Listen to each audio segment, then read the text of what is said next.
bienvenue à l'émission Allô, le ciel est ouvert. Je suis le pasteur Alain Patrick et nous allons passer des moments agréables dans la présence de Dieu en parlant du ministère des anges. Vous êtes nombreux à attendre cet enseignement et je crois que vous n'allez pas être déçus parce que Dieu a effectivement envoyé des anges pour nous protéger. Il a créé des anges pour nous protéger et il est très important en tant qu'enfant de Dieu de comprendre comment est-ce que les anges opèrent avec nous. J'aimerais que sans plus tarder, vous puissiez ouvrir vos Bibles dans le livre des psaumes, le psaume 34, dès le verset 8. Le psaume 34, dès le verset 8. Vous allez apprendre pas mal de choses aujourd'hui et je crois que en sortant de cette étude, vous serez plus conscient de la présence de Dieu et des saints anges et vous n'aurez plus peur du diable et de ses vilains démons. Oui, je dis bien ces vilains démons parce qu'ils ne sont pas beaux, les démons. Donc, psaume chapitre 34, le verset 8 nous dit ceci. L'ange de l'Éternel campe autour de ceux qui le craignent et il les arrache au danger. L'ange de l'Éternel campe autour de ceux qui le craignent et il les arrache au danger. L'enseignement d'aujourd'hui ne sera pas exhaustif, mais je vous dirai ce que vous avez besoin de savoir aujourd'hui au sujet des anges.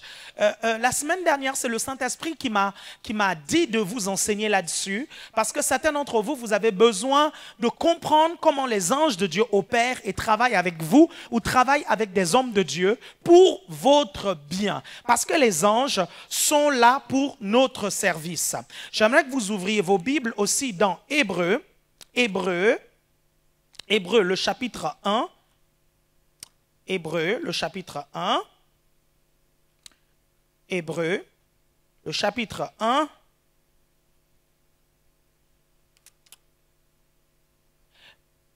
dès le verset 13, Hébreu, chapitre 1, dès le verset 13. Enfin, auquel des anges a-t-il déjà dit, assieds-toi à ma droite jusqu'à ce que j'ai fait de tes ennemis ton marchepied? Les anges ne sont-ils pas tous des esprits au service de Dieu, envoyés pour apporter de l'aide à ceux qui vont hériter du salut? Quels sont ceux qui vont hériter du salut? C'est bien sûr nous. Il y a tellement de choses qui se disent au sujet des anges. Les anges fascinent pas mal d'êtres humains en fait. Que ce soit dans certaines religions ou même dans certaines sectes, on parle aussi des anges. Rappelez-vous que certains musulmans disent, ou les musulmans disent, ou le Coran dit que Mohamed a eu la révélation en fait de Dieu à travers la visitation de l'ange Gabriel entre griffes. Est-ce que vous voyez? Parce qu'en fait, les anges vont donner comme du crédit à certaines personnes, à certaines religions, à certaines déclarations. Quand quelqu'un vient dire « non, j'ai eu la visite d'ange », vous pouvez sérieusement être surpris parce que les anges, ce n'est pas n'importe qui en fait. Maintenant, je ne suis pas en train de dire que Mohamed avait véritablement eu la visite d'un ange ou pas. Bien aimé, je suis tout simplement en train de vous dire que les anges fascine véritablement l'être humain. Parce que vous savez, depuis des années déjà, depuis des milliers d'années déjà, les hommes entendent parler de ces créatures célestes qui sont auprès de Dieu et qui opèrent pour Dieu. Elles ont une force incroyable et extraordinaire. Elles sont d'une beauté incroyable et ces créatures sont éclatantes de beauté. Les anges fascinent véritablement l'être humain et pourtant, lorsque vous étudiez la parole de Dieu, vous vous rendez compte que nous les hommes aujourd'hui, qui ont le salut, nous les anges ne sont pas supérieurs à nous. Les anges sont à notre service. Est-ce que vous voyez un peu ça? Les anges sont à notre service. Donc nous sommes parfois fascinés par des anges, mais si vous saviez même, et la Bible le dit même, que les anges veulent être à notre place en fait. Les anges admirent ce que Dieu nous a donné. Pourquoi? Parce que Dieu a mis sa nature en nous et nous sommes devenus ses fils en fait. Et avec le Seigneur Jésus-Christ, nous sommes au commandement et nous dirigeons les anges de Dieu. Quand vous lisez la parole de Dieu, vous vous rendez compte que nous jugerons les anges en fait. Est-ce que vous vous rendez compte un peu de ça? Vous devez comprendre une chose, c'est que les anges, en fait, sont à notre service. Amen. Mais on va voir tout cela parce qu'aujourd'hui, j'aimerais vous enseigner sur 8 points au sujet des anges et de leur ministère. 8 points au sujet des anges et de leur ministère. Premièrement, la définition des anges. Le mot ange dans la parole de Dieu, c'est le mot grec angélos, en fait, en grec. angelos, qui signifie messager. Vous comprenez? C'est lui qui a une mission, c'est lui qui a un message. Et parfois, ce mot-là ne se réfère pas seulement aux créatures fantastiques dont les hommes parlent, qui habitent auprès de Dieu. Parfois, ce mot peut désigner des messagers de Dieu, des êtres humains. Angelos, est-ce que vous voyez? Donc, si certains prédicateurs, par exemple, vous les entendez prêcher, ils disent, nous avons reçu un ange de Dieu aujourd'hui, et quand ils présentent la personne, c'est un être humain, c'est un prédicateur, ne soyez pas étonnés. Ne vous dites pas, mais où est l'ange? Et comme certains pensent que tous les anges ont des ailes, ils diront, mais où sont les ailes? Nous allons voir plus tard que les anges, en fait, n'ont pas des ailes. Il n'y a qu'une certaine catégorie d'anges, si vous voulez, qui ont des ailes. On verra ça tout à l'heure, en fait. Est-ce que vous voyez? Ils se diront, mais oui, mais c'est un ange, mais où sont les ailes? Et très souvent, on entend des expressions, oh merci, tu es un ange. Pourquoi? Parce que le mot ange va se reporter au fait de la bonté de Dieu, en fait. Parce que la manifestation des anges dans la vie des êtres humains, c'est tout simplement parfois la manifestation de la bonté de Dieu. Même si nous savons que parfois Dieu va envoyer ses anges plutôt pour la destruction. Mais ça, c'était dans l'ancienne alliance. Hein? Rappelez-vous d'un ange que Dieu avait envoyé pour tuer tous les premiers-nés, en fait, des Égyptiens. C'était bien un ange que Dieu avait envoyé pour tuer tous les premiers-nés des Égyptiens. Mais ça, c'était dans l'ancienne alliance. Est-ce que vous voyez un peu? Donc, quand je parle de ça, je parle de l'ancienne alliance. Bon, c'est vrai, il y a aussi une histoire dans Actes des Apôtres où un roi qui se prenait pour Dieu a été frappé par un ange parce qu'à un moment donné, le peuple a dit non, c'est pas un homme qui est là, c'est un Dieu. Et il a accepté que c'était un Dieu, en fait, et un ange l'a frappé. Bon, donc généralement, lorsque nous parlons d'ange, ça se réfère à la bonté en fait de Dieu. Parce que effectivement, les anges vont être à notre service, nous les croyants.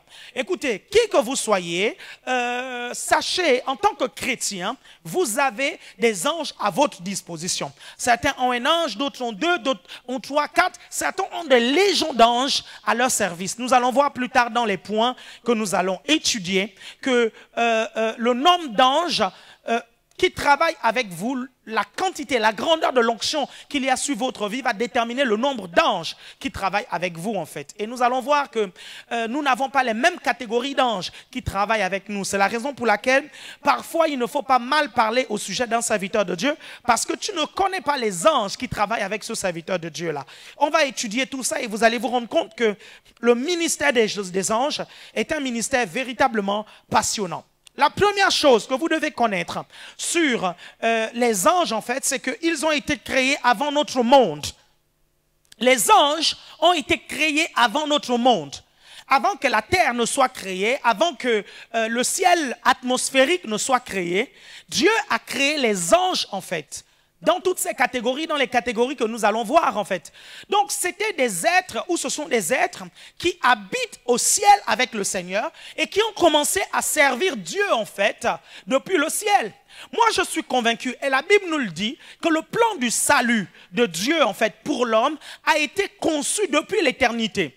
Donc moi je reste conscient que les anges de Dieu ont été créés même à l'époque où le monde n'avait pas été fondé, à l'époque où la terre n'avait pas été fondée, à l'époque où notre ère n'existait pas du tout. Les anges avaient déjà été créés parce que Dieu savait qu'il allait créer une créature supérieure aux anges, une créature dont les anges devaient porter un service en fait. Est-ce que vous comprenez ce que je suis en train de vous dire là? Donc ils ont été créés avant nous, avant la terre, avant l'atmosphère et avant même les astres. Les anges ont été créés bien avant. Donc, il y avait une activité au ciel en fait. Vous devez comprendre qu'il y a 3 types de cieux. Il y a 3 cieux. Il y a le ciel atmosphérique, il y a le ciel sidéral, le ciel cosmique et il y a le ciel, la demeure de Dieu.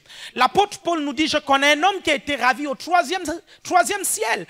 Et dans la parole de Dieu, on nous parle de 3 cieux en fait. Quels sont ces 3 cieux? Bien aimé, logiquement, c'est le ciel atmosphérique, le ciel cosmique et le ciel, la demeure de Dieu. Quand la Bible dit que les cieux des cieux ne peuvent le contenir, c'est parce qu'en fait, l'univers tout entier, avec toutes les galaxies, le cosmos tout entier, ne peut pas contenir en fait Dieu et le paradis et le ciel en fait. Est-ce que vous voyez? C'est bien au-dessus de tout ça. Pourquoi je vous dis cela? Je vous dis ça parce que bien avant l'univers, bien avant notre monde, Dieu existait déjà. Et si Dieu existait déjà, l'environnement dans lequel il évoluait, le ciel, le paradis, existait déjà. Donc, il y avait une activité déjà spirituelle avant que le cosmos, avant que la terre ne soit créée. Les anges de Dieu étaient déjà autour de Dieu parce que Dieu les a créés pour l'adorer, Dieu les a créés pour le servir, Dieu les a créés aussi pour être à ses côtés en cas de combat, en cas de guerre. Et vous allez vous rendre compte en fait qu'il y a eu une guerre dans le ciel en fait. Comment ça se fait que avant cette guerre, il y ait déjà des anges guerriers en fait? Comment ça se fait? C'est parce que Dieu, dans son omniscience, savait déjà que le diable allait se révolter, en fait. Et c'est là où le diable s'est leurré lui-même, en fait. Est-ce que vous voyez? Et ça amène mon deuxième point sur les anges. Le deuxième point, c'est que vous devez connaître et vous devez savoir qu'il y a deux grands groupes d'anges. Deux grands groupes d'anges. Il y a les anges déchus et il y a les anges de Dieu. Donc, les anges de Dieu, c'est ceux que nous connaissons en fait. L'ange qui est apparu à Marie, l'ange qui est apparu à Joseph, l'ange qui est apparu à Gédéon, l'ange qui est apparu à Jacob, les anges qui sont apparus à Paul. Est-ce que vous voyez? Les anges dont nous parlons, ça, ce sont les anges de Dieu. Mais il y a aussi une autre catégorie d'anges appelée les anges déchus, qui sont tout simplement les démons. Qu'est-ce que je vais vous dire? Je vais vous dire que les démons, en fait, c'était des anges avant. La Bible dit qu'ils étaient au ciel avec le diable qu'on appelait astre brillant, Lucifer. Et apparemment, Lucifer avait une position élevée au ciel en tant qu'ange.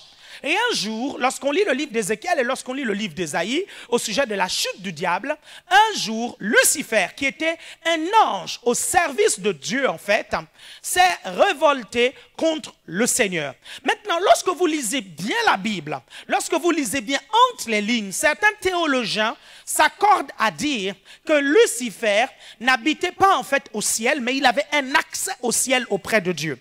Pourquoi ? Parce qu'en fait, il y a ce qu'on appelle la création pré-adamique en fait. Lorsque vous lisez le livre de Genèse, je vous dis que vous allez apprendre beaucoup de choses. Lorsque vous lisez le livre de la Genèse en fait, vous vous rendez compte en fait que la Bible dit que la terre était informe et vide.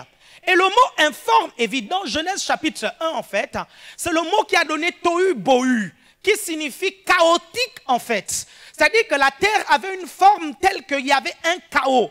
La terre n'était pas inexistante, la terre existait, mais il y avait un chaos. Avant que Dieu comment on appelle ça, ne fasse les fleuves, toutes ces choses, ne crée l'homme, donc la terre était informe et vide. La terre était chaotique. La Bible dit qu'il y avait des ténèbres sur toute la surface des eaux. Donc on retient que la terre était ténébreuse, mais il y avait des eaux en fait. Parce que la Bible dit qu'il y avait des ténèbres sur toute la surface des eaux et l'Esprit de Dieu se mouvait au-dessus des eaux. Donc on retient que la terre d'avant Adam, la terre d'avant que la lumière soit, la terre d'avant que Dieu créa les arbres et ceci, cela, était en fait chaotique. Il y avait de l'eau. Maintenant, lorsque vous lisez le livre de la Genèse et que vous fouillez entre les lignes, certains théologiens, et je suis d'accord avec eux, s'accordent à dire que quand on voit la description de la terre dans Genèse chapitre 1 et à travers certains faisceaux d'indices dans la parole de Dieu, c'est comme si la terre était en train de vivre une seconde vie en fait et qu'elle avait déjà une première vie. Lorsque la Bible dit que la terre était chaotique, c'est comme si quelque chose s'était passé en fait. C'est comme si une destruction totale, c'est comme si une guerre s'était passée en fait qui avait mis la terre dans un tel état. Est-ce que vous comprenez? Et lorsque vous lisez le livre d'Ézéchiel ou le livre d'Ésaïe, quand on nous parle de la chute d'Adam, la Bible dit tu étais en Éden, le jardin de Dieu, lorsqu'on parle du diable en fait. Et certains théologiens s'accordent donc à dire, moi je suis d'accord avec eux, à dire qu'en fait, la terre avait d'abord été créée une première fois avec certaines créatures à l'intérieur. Est-ce que vous voyez? Et ces créatures-là, nous allons les appeler donc la créature pré-adamique en fait. Et le diable en fait a dû à un moment donné régner dans cette partie de la terre quand il était Lucifer, quand il était astre brillant. L'autre faisceau d'indices, quand vous lisez le livre d'Ézéchiel et le livre d'Ésaïe, qui nous parle de la chute d'Adam, la Bible dit que Lucifer s'est dit, je monterai au-dessus des nuées, en d'autres termes, au-dessus des nuages ou au-dessus des étoiles, en fait, et j'irai dans la demeure de Dieu. C'est comme s'il était sur la terre, en fait, et par orgueil. C'est comme s'il régnait sur la terre, et la terre n'était pas chaotique. La terre était là, et il y a eu peut-être des créatures avant, peut-être à l'époque où Lucifer régnait sur la terre, ou peut-être quelques instants après, je ne sais pas, ou avant, je ne sais pas trop, nous n'avons pas de faisceau d'indices. Mais, en tout cas, Lucifer a dit, je monterai aux cieux, en fait, là où Dieu habite. Et Lucifer va vouloir faire un coup d'état. Et la Bible nous dit dans le livre d'Apocalypse, je vous donne les références comme ça encore pour que vous irez lire. C'est important de lire tout le livre d'Apocalypse. Lisez tout le livre d'Ézéchiel, lisez tout le livre d'Ésaïe et vous allez voir ce dont je suis en train de vous parler. Donc, la Bible dit qu'il y a eu ce qu'on appelle un tiers des anges, en fait, qui ont suivi Lucifer. Lucifer a cru pouvoir renverser Dieu. Et ça, c'est l'orgueil, en fait. Parce que c'était une créature, c'était un ange qui avait été créé, qui était saint, en fait. Si Lucifer a pris la résolution de se révolter contre Dieu, ça veut dire que Lucifer, ça veut dire que les anges sont dotés du libre arbitre. Ils sont dotés, en fait, d'une volonté. Et le passage que nous avons lu d'Hébreux, chapitre 1, le verset 14, le mot hébreu utilisé pour l'expression envoyé pour apporter de l'aide signifie en fait apporter de l'aide volontairement en fait. Est-ce que vous comprenez? Quand vous étudiez le mot grec en fait, vous comprenez donc que les anges ont une volonté en fait. Et si Lucifer a choisi de se révolter, c'est parce qu'effectivement, Dieu a doté des anges du libre arbitre, en fait. Est-ce que vous voyez? C'est-à-dire qu'ils peuvent choisir de faire autre chose, en fait. Est-ce que vous comprenez? Dieu a doté les anges de cela. Et moi, je comprends, en fait, pourquoi Dieu a doté les anges du libre arbitre. Parce que nous lisons dans toute la parole de Dieu que les anges peuvent adorer Dieu. Et l'adoration véritable ne se fait que lorsqu'elle est volontaire, ne se fait que par des êtres qui ont une volonté et un libre arbitre en fait. Des choses inanimées qui sont programmées pour adorer, leur adoration ne fait véritablement pas plaisir. Je vais prendre un exemple très simple. Entre un robot que vous avez programmé à vous dire « je t'aime, je t'aime, je t'aime » et un autre être humain qui vous dit « je t'aime », et un être humain plutôt, qui vous dit « je t'aime », le « je t'aime » de l'être humain vous touchera plus que celui du robot. Pourquoi? Parce que vous savez que le robot, vous l'avez programmé pour dire « je t'aime », il n'a pas d'autre choix. Alors que l'être humain a le choix en fait. Il peut choisir d'adorer d'autres dieux. Il peut choisir de vous aimer ou de ne pas vous aimer. Est-ce que vous voyez? Donc Dieu va créer les anges avec la volonté pour que leur adoration soit agréable à Dieu. Et c'est l'une des raisons pour lesquelles notre adoration est agréable à Dieu, parce que Dieu nous a aussi créés avec une volonté et un libre arbitre. Donc, il y a deux grands groupes d'anges, les démons et les anges en fait. Donc, je vous ai dit un peu ce qui s'est passé avec Lucifer. Et la Bible dit donc que l'iniquité a été trouvée dans le cœur de Lucifer. Et quand il était au ciel et qu'il montait son coup d'état, dès l'instant où l'iniquité est née, il a été propulsé en fait. Et Jésus va nous décrire dans les évangiles comment était sa chute. Le Seigneur va dire, et je voyais Satan tomber du ciel comme un éclair en fait. Ça nous donne encore un faisceau d'indices. Ça veut dire que quand Lucifer est descendu sur la terre, a été propulsé sur la terre, il y a eu comme une explosion, comme un feu qui s'est abattu sur la terre en fait. Et nous allons voir plus tard, je vais vous expliquer que quand le diable a été précipité avec le 1/3 des anges du ciel, il y a une partie des anges qui sont restés dans les lieux célestes. La Bible les appelle les esprits méchants dans les lieux célestes. Moi, je suis convaincu que ce sont ces esprits-là qui sont dans le cosmos. Et à mon avis, je crois que ce sont ces esprits-là, par leurs manœuvres frauduleuses, qui font croire qu'il existe des extraterrestres. Est-ce que vous voyez? Il y a une autre catégorie de démons qui sera propulsé sur la terre, vous comprenez? Là où nous sommes, dans la surface de la terre en fait. Et ce sont ces démons qui jusqu'à présent nous pourrissent la vie. Et il y a une autre catégorie de démons qui a été enfermée dans le Tartaros. Et ça c'est Pierre qui nous le dit dans son épître en fait. dans le Tartaros, c'est dans l'abîme en fait. Parce que l'abîme est divisé en deux endroits.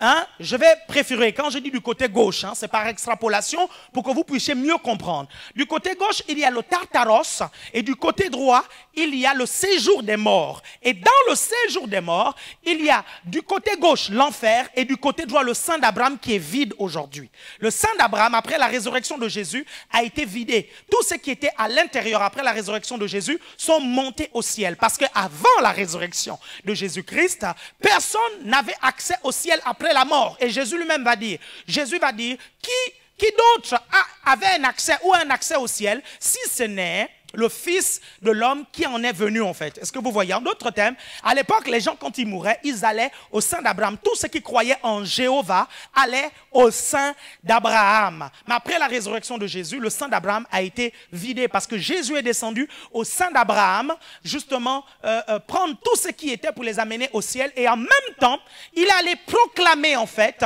l'enfer. En enfer. Quand je dis en enfer, je ne dis pas qu'il est entré en enfer. Est-ce que vous comprenez? Mais vous voyez dans l'histoire de Lazare et du riche qu'il peut y avoir une communication entre ceux qui sont dans le sein d'Abraham et ceux qui sont en enfer. Parce qu'il y a eu une communication entre le riche qui était en enfer et une conversation avec Lazare qui était au ciel. Donc Jésus-Christ dans le sein d'Abraham a proclamé à ceux qui étaient en enfer. Et le mot utilisé en fait dans l'épître de Pierre, ce n'est pas le mot qu'on utilise pour dire prêcher l'évangile, là où il y a une option, là où les gens peuvent choisir de se repentir ou pas.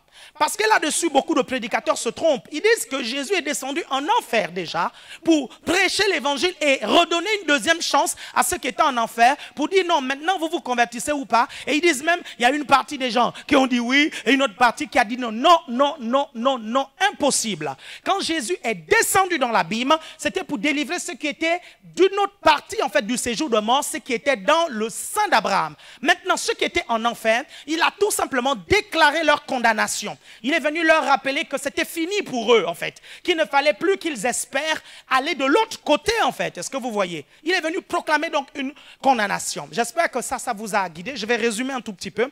Donc, les démons qui ont été propulsés, une catégorie est restée dans les lieux célestes. La Bible les appelle les esprits méchants dans les lieux célestes. Une catégorie est restée sur la terre, en fait, c'est ceux qui nous pourrissent la vie tous les jours. Et une autre catégorie a été enfermée dans l'abîme du côté gauche, j'extrapole, appelé le Tartaros, en fait. Est-ce que vous comprenez? C'est là où il y avait des esprits. Et certains théologiens s'accordent à dire que les esprits qui ont été enfermés dans le Tartaros, en fait, c'était des esprits extrêmement méchants. Est-ce que vous comprenez? Si ceux qui sont ici sur la terre, qui nous pourrissent la vie, sont déjà méchants, imaginez un peu ceux qui sont dans le Tartaros. Donc, on était obligé de les enfermer, en fait. Est-ce que vous comprenez? Gloire à Dieu. Donc, ça, c'était le deuxième point à savoir sur les anges. OK. Dans ce deuxième point, ça veut dire quoi? Ça veut dire que les démons aujourd'hui vont avoir presque les mêmes caractéristiques que les anges, en fait. Est-ce que vous voyez? La seule chose que les démons ont perdue, c'est leur sainteté. C'est leur éclat de sainteté. Ils ne sont plus saints, en fait. Vous comprenez? L'iniquité est entrée en eux, en fait. Ils sont devenus, mais péchés, vous comprenez? Ils sont devenus ténébreux. Et c'est pour ça que certains esprits, quand ils vont apparaître même à certaines personnes, ils sont hideux à l'image même du péché. Est-ce que vous comprenez? Sinon, tout le reste, les caractéristiques des anges vont être les caractéristiques aussi des démons. Je vais m'expliquer. Premièrement, les anges sont esprits. Dans le livre d'Hébreux, en fait, le chapitre 14, la Bible dit même le chapitre 2, je pense. Hein, la Bible va nous parler des anges comme des vents, en fait. Vous comprenez? Et le mot grec de vent, c'est pneuma, en fait, de souffle, c'est pneuma. Est-ce que vous comprenez? Et les anges sont des esprits. Ça veut dire que les anges opèrent dans une dimension supérieure au monde naturel, en fait. Écoutez, il y a deux mondes. Il y a le monde spirituel et il y a le monde naturel. Tout ce qu'il y a dans le monde physique aujourd'hui n'est que la marionnette de ce qui se passe dans le monde spirituel. Il y a tellement de choses qui se produisent dans le monde spirituel et qui ont une répercussion sur le monde physique que vous avez vraiment besoin d'être enseigné sur le monde invisible et sur le monde spirituel. Donc, les anges sont des esprits. En même temps, les démons sont des esprits. Donc, ils opèrent dans le monde spirituel. Ça veut dire quoi? Ça veut dire que Dieu va donner la terre aux hommes. La Bible dit les cieux sont les cieux de l'Éternel. Il a donné la terre aux hommes. La sphère de contact, le monde physique en fait, a été créé pour l'homme. Est-ce que vous suivez? C'est pour ça que Dieu va créer l'homme en trois dimensions. Esprit, âme et corps en fait. Et les anges ne vont être qu'en deux dimensions. Esprit et âme en fait. Parce que les anges ont une volonté et la volonté se trouve dans l'âme. Est-ce que vous voyez un peu? Les anges peuvent se révolter. Est-ce que vous comprenez? La Bible dit que dans le livre d'Apocalypse, que voici le diable vient vers vous animé d'une grande colère. La colère se manifeste où? Dans l'âme. Donc les anges et les démons sont en deux dimensions. Est-ce que vous voyez? Alors que les êtres humains sont en trois dimensions. Esprit, âme et corps. Donc l'exclusivité du contact avec le monde physique est donnée aux hommes en fait. En d'autres termes, à chaque fois que les anges ou les démons vont intervenir dans le monde physique, ça revêt un caractère exceptionnel. C'est la raison pour laquelle il n'y a pas de démons qui se baladent comme ça là et nous voyons de nos propres yeux ces démons parce qu'ils n'ont pas le droit, ils n'ont pas la légitimité d'apparaître n'importe comment. Est-ce que vous comprenez? Ça, c'est extrêmement important que vous puissiez comprendre ça. Donc, l'autre chose, c'est qu'ils n'ont pas de sexe. Et c'est le Seigneur Jésus qui nous le dit. Le Seigneur nous dit que les anges n'ont pas de sexe, en fait. Et donc, les démons aussi n'ont pas de sexe. Et des créatures qui n'ont pas de sexe, on dit qu'elles sont asexuées. Donc, les anges sont asexués. C'est l'une des raisons pour lesquelles, personnellement, moi, je ne crois pas qu'un démon peut venir faire un rapport sexuel avec un homme. Attention. Attention, attention, attention, attention. Parce que là-dessus, ça fait des années, les gens ne comprennent pas mes explications. Je ne dis pas que les expériences que vous vivez et que vous appelez les maris de nuit ou les femmes de nuit, ce n'est pas réel, ce n'est pas ce que je suis en train de dire. Les expériences que certains d'entre vous, vous avez vécues quand vous étiez dans le monde ou même quelque temps après votre conversion et vous avez appelé ça des maris de nuit. Je ne dis pas que vous ne pouvez pas vivre ça. Est-ce que vous comprenez? Et c'est quoi les maris de nuit rapidement? Les maris de nuit en fait ou les femmes de nuit, c'est vous êtes là, généralement ils opèrent dans la nuit, mais moi j'ai rencontré des gens nuit et jour, ça se passait. Est-ce que vous comprenez?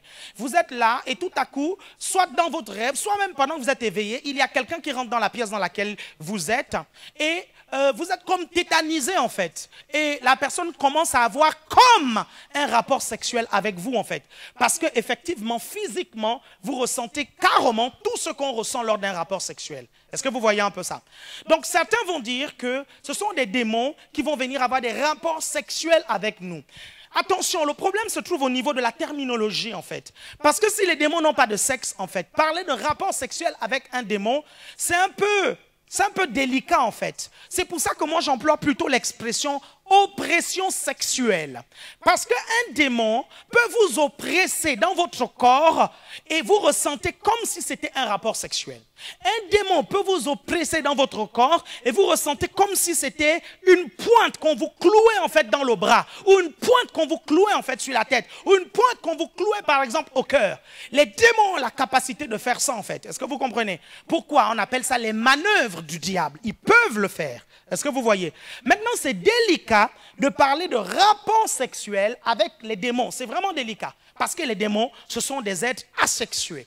Donc, je le redis, parce que plusieurs d'entre vous, vous avez mal compris mes propos et vous allez raconter par-ci, par-là que le pasteur Alain Patrick ne croit pas au phénomène de mari de nuit. Ce n'est pas ce que j'ai dit.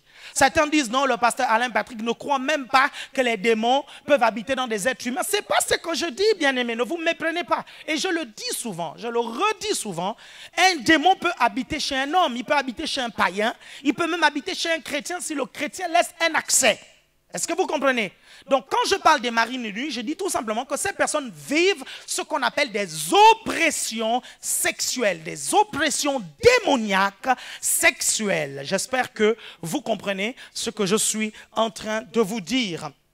Donc, l'autre chose que vous devez comprendre en fait, donc dans le grand de deux gros groupes en fait, les démons et les anges, vous devez comprendre qu'ils peuvent prendre une forme humaine. Que ce soit les anges, que ce soit les démons, ils peuvent prendre une forme humaine. dans le livre de la Genèse, nous voyons à plusieurs reprises des anges prendre une forme humaine. Nous voyons des anges qui vont par exemple parler à Abraham au sujet de Lot et au sujet de ce qui va se passer à Sodome et à Gomorrhe. La Bible dit qu'ils vont avoir un corps d'homme en fait. Et à un point où les gens de Sodome et Gomorrhe ont voulu faire leur bêtise avec eux en fait. Et ils ont su que Lot avait des étrangers dans la maison. Ils sont venus, ils ont commencé à cogner dans toute la maison et à faire des problèmes à Lot parce qu'ils voulaient connaître sexuellement ces nouveaux étrangers. Ils étaient possédés, mon Dieu. Vous ne pouvez pas imaginer, ils étaient possédés, bourrés de démons d'homosexualité. Je vous assure, vraiment, je n'aurais pas voulu être à la place de Lot à ce moment-là, hein, vous comprenez? Heureusement, ces esprits-là, ces anges, ont un pouvoir surnaturel. Et la Bible nous dit qu'en sortant, ils ont aveuglé les gens de Sodome et Gomorrhe et ils sont partis en fait. Donc, ils peuvent revêtir effectivement une forme humaine en fait. Donc, sachez que les caractéristiques des anges, ça ressemble aussi aux caractéristiques des anges déchus. La Bible dit que Dieu ne se répand pas de ses dons et de ses appels.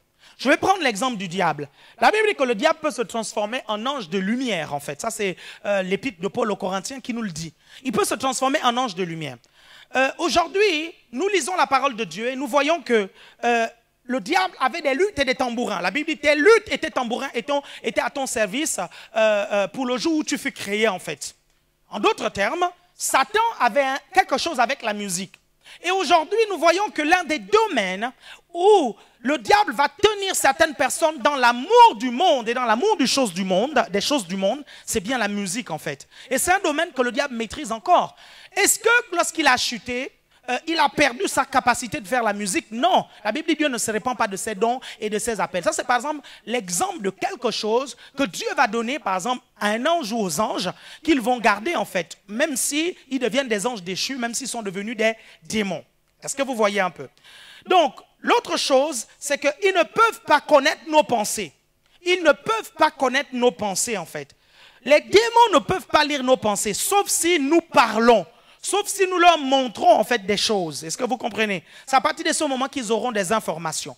Maintenant, comment ils savent en fait, en parlant des anges déchus par exemple, comment ils peuvent savoir que tu as pensé ceci et ils vont anticiper sur ce que tu vas penser? C'est très simple. Le diable peut injecter une pensée et te pousser à libérer une parole et te faire croire que cette pensée-là, il l'a devinée. Ça veut dire que les anges de Dieu aussi ne peuvent pas lire donc dans vos pensées. Ils ne peuvent connaître vos pensées, les anges de Dieu, que par le Saint-Esprit.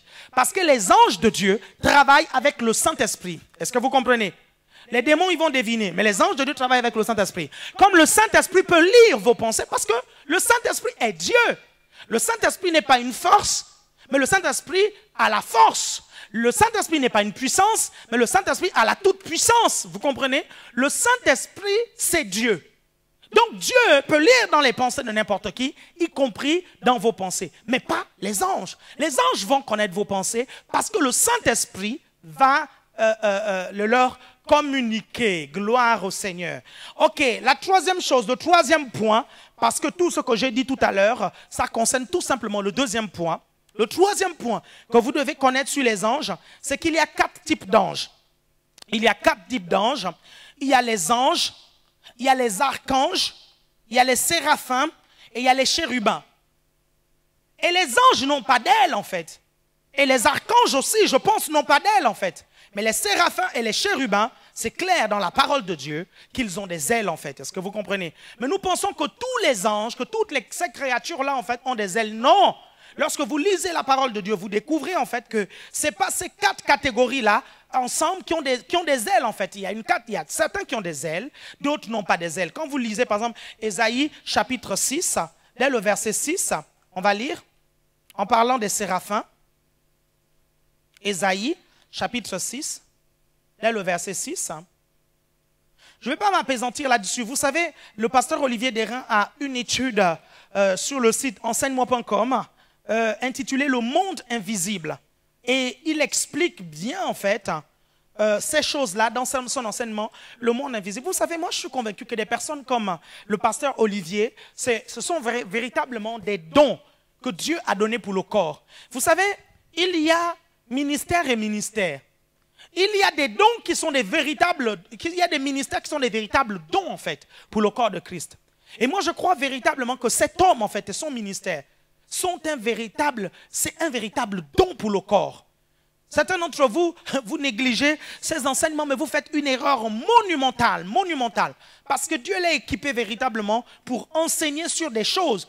Parfois, j'ai l'habitude de lui dire, mais pasteur, parfois tu expliques des choses, mais vraiment à la limite, je me dis, mais pourtant cette chose est inexplicable. Mais comment il arrive à expliquer ça à travers la parole de Dieu? C'est parce qu'il a un ministère d'enseignant. Donc vous pourrez aller voir son enseignement sur le monde invisible sur enseigne-moi.com et vous verrez pas mal d'explications là-dessus. Bon, si vous prenez Ésaïe chapitre 6, le verset 6, Ésaïe chapitre 6, dès le verset 6, la Bible va nous dire ceci.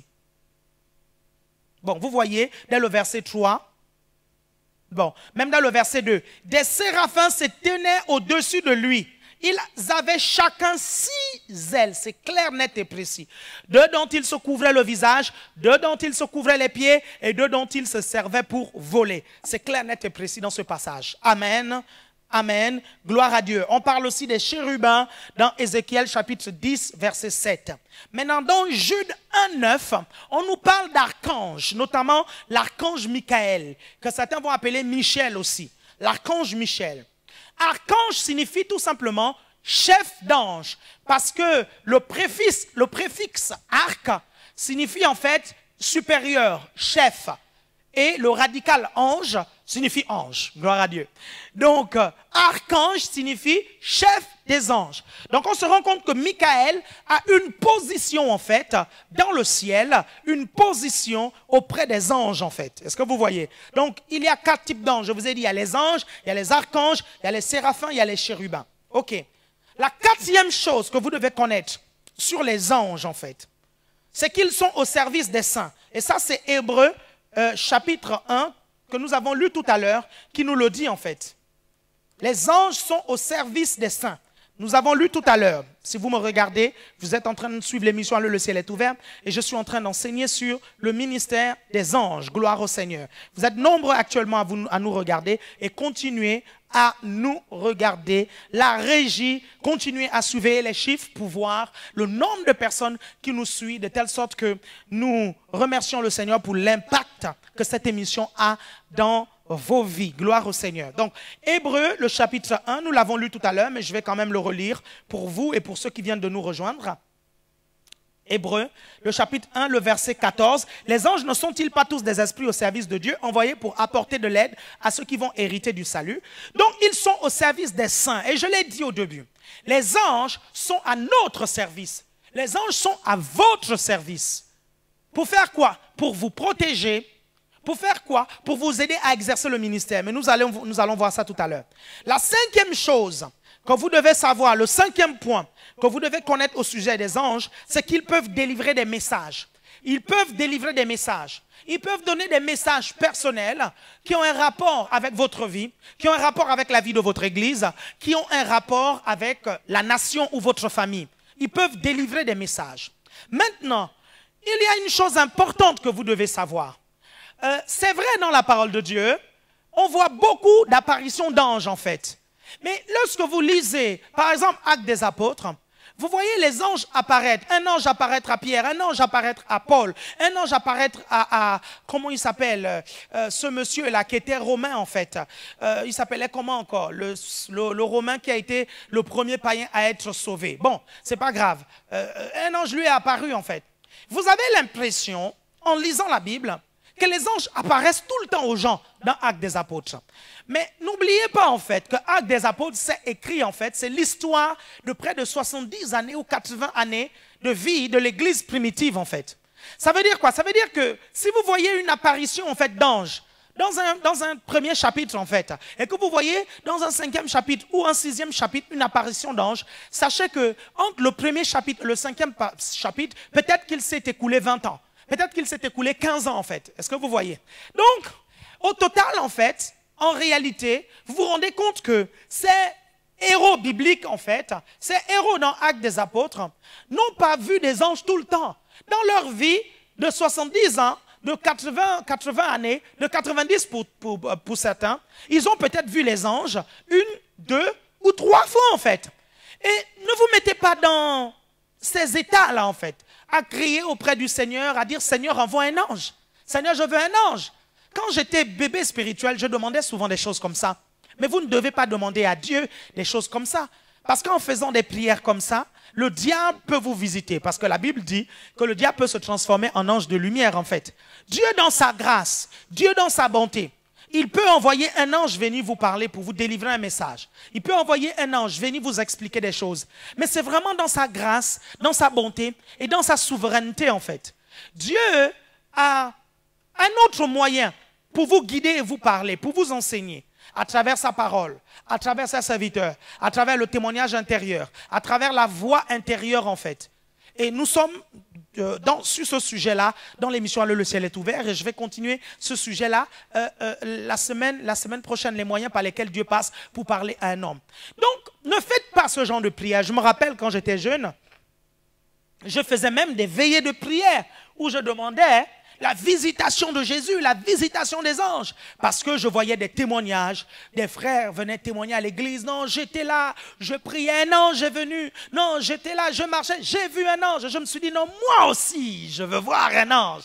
Et j'ai commencé à intercéder. Et dans la nuit, parfois, je faisais toute une veillée de prière. J'étais là, je priais. Et je vous assure, parfois, à 3 heures du matin, quand il y a un silence total, parce que tout le monde dort et tout le quartier est calme, en fait, vous pouvez entendre un chat passer, un rat passer. Vous pouvez entendre un moustique bourdonner, en fait, dans la nuit.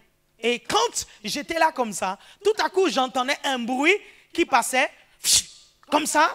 Et tout à coup, je me retournais, effrayé, et parfois, je criais, c'est qui? C'est qui? Comme j'attendais Jésus, parfois je disais, Jésus, tu es là? C'est toi? Est-ce que tu es là? Est-ce que vous vous rendez un peu compte de ça? Parce que je l'attendais, mais non, c'était juste le chat du voisin qui passait sur mon toit. Est-ce que vous vous rendez compte? Et certains d'entre nous, nous sommes comme ça parce que très souvent, nous demandons des expériences surnaturelles. Et j'ai l'habitude de vous dire que Dieu, quand il parle, ce n'est parfois pas spectaculaire en fait. Est-ce que vous voyez? Nous demandons des expériences spectaculaires et parfois nous passons à côté du surnaturel. Parce que en recherchant le spectaculaire, parfois on passe à côté du surnaturel parce que le surnaturel n'est pas forcément spectaculaire. Le témoignage intérieur est surnaturel, mais il n'est pas du tout spectaculaire. Donc les anges vont délivrer un message. Et ça, dans la parole de Dieu, vous voyez, hein, vous voyez un ange apparaître à Joseph dans un songe, dans les évangiles, pour dire, écoute, prends le petit enfant et sa mère, le petit Jésus et sa mère, allez en Égypte, voilà, parce que le roi Hérode veut le tuer. Et parfois, vous revoyez encore l'ange apparaître à Joseph et dire à Joseph, non c'est bon, quitte l'Égypte, repars en Israël parce que bon, ceux qui en voulaient au petit enfant sont morts en fait.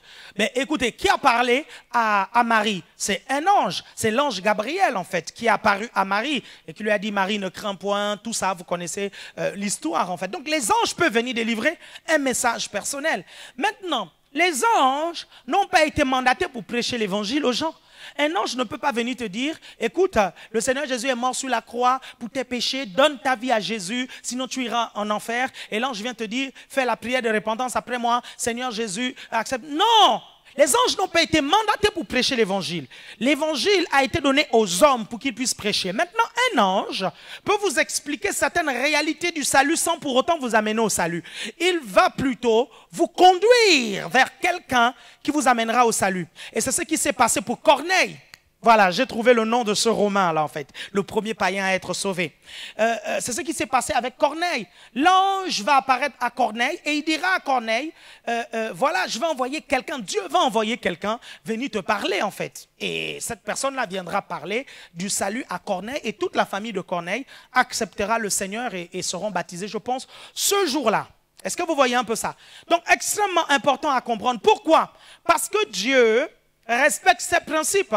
Il a donné le mandat de prêcher l'évangile aux hommes. Il a donné le mandat de prêcher l'évangile à toi et à moi. Ce n'est pas aux anges, est-ce que vous comprenez? C'est nous qui devons le faire. Les anges sont là pour nous aider dans le combat. Les anges sont là pour nous aider lorsqu'ils sont envoyés par Dieu pour nous délivrer un message, mais ils ne sont pas là pour faire notre boulot, pour faire notre job. Est-ce que vous comprenez?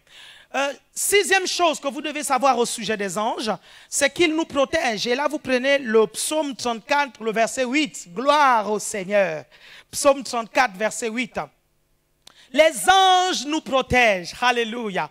Les anges de Dieu nous protègent.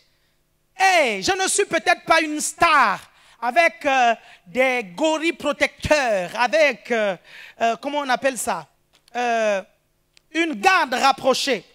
Mais j'ai une garde rapprochée invisible, gloire au Seigneur. Et cette garde rapprochée invisible est plus puissante que toutes les armées du monde réunies, gloire au Seigneur.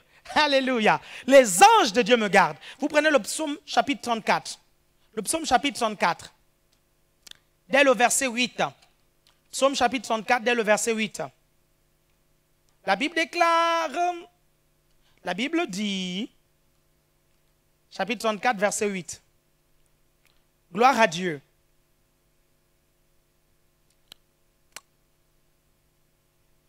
Verset 8. L'ange de l'Éternel campe autour de ceux qui le craignent et il les arrache du danger.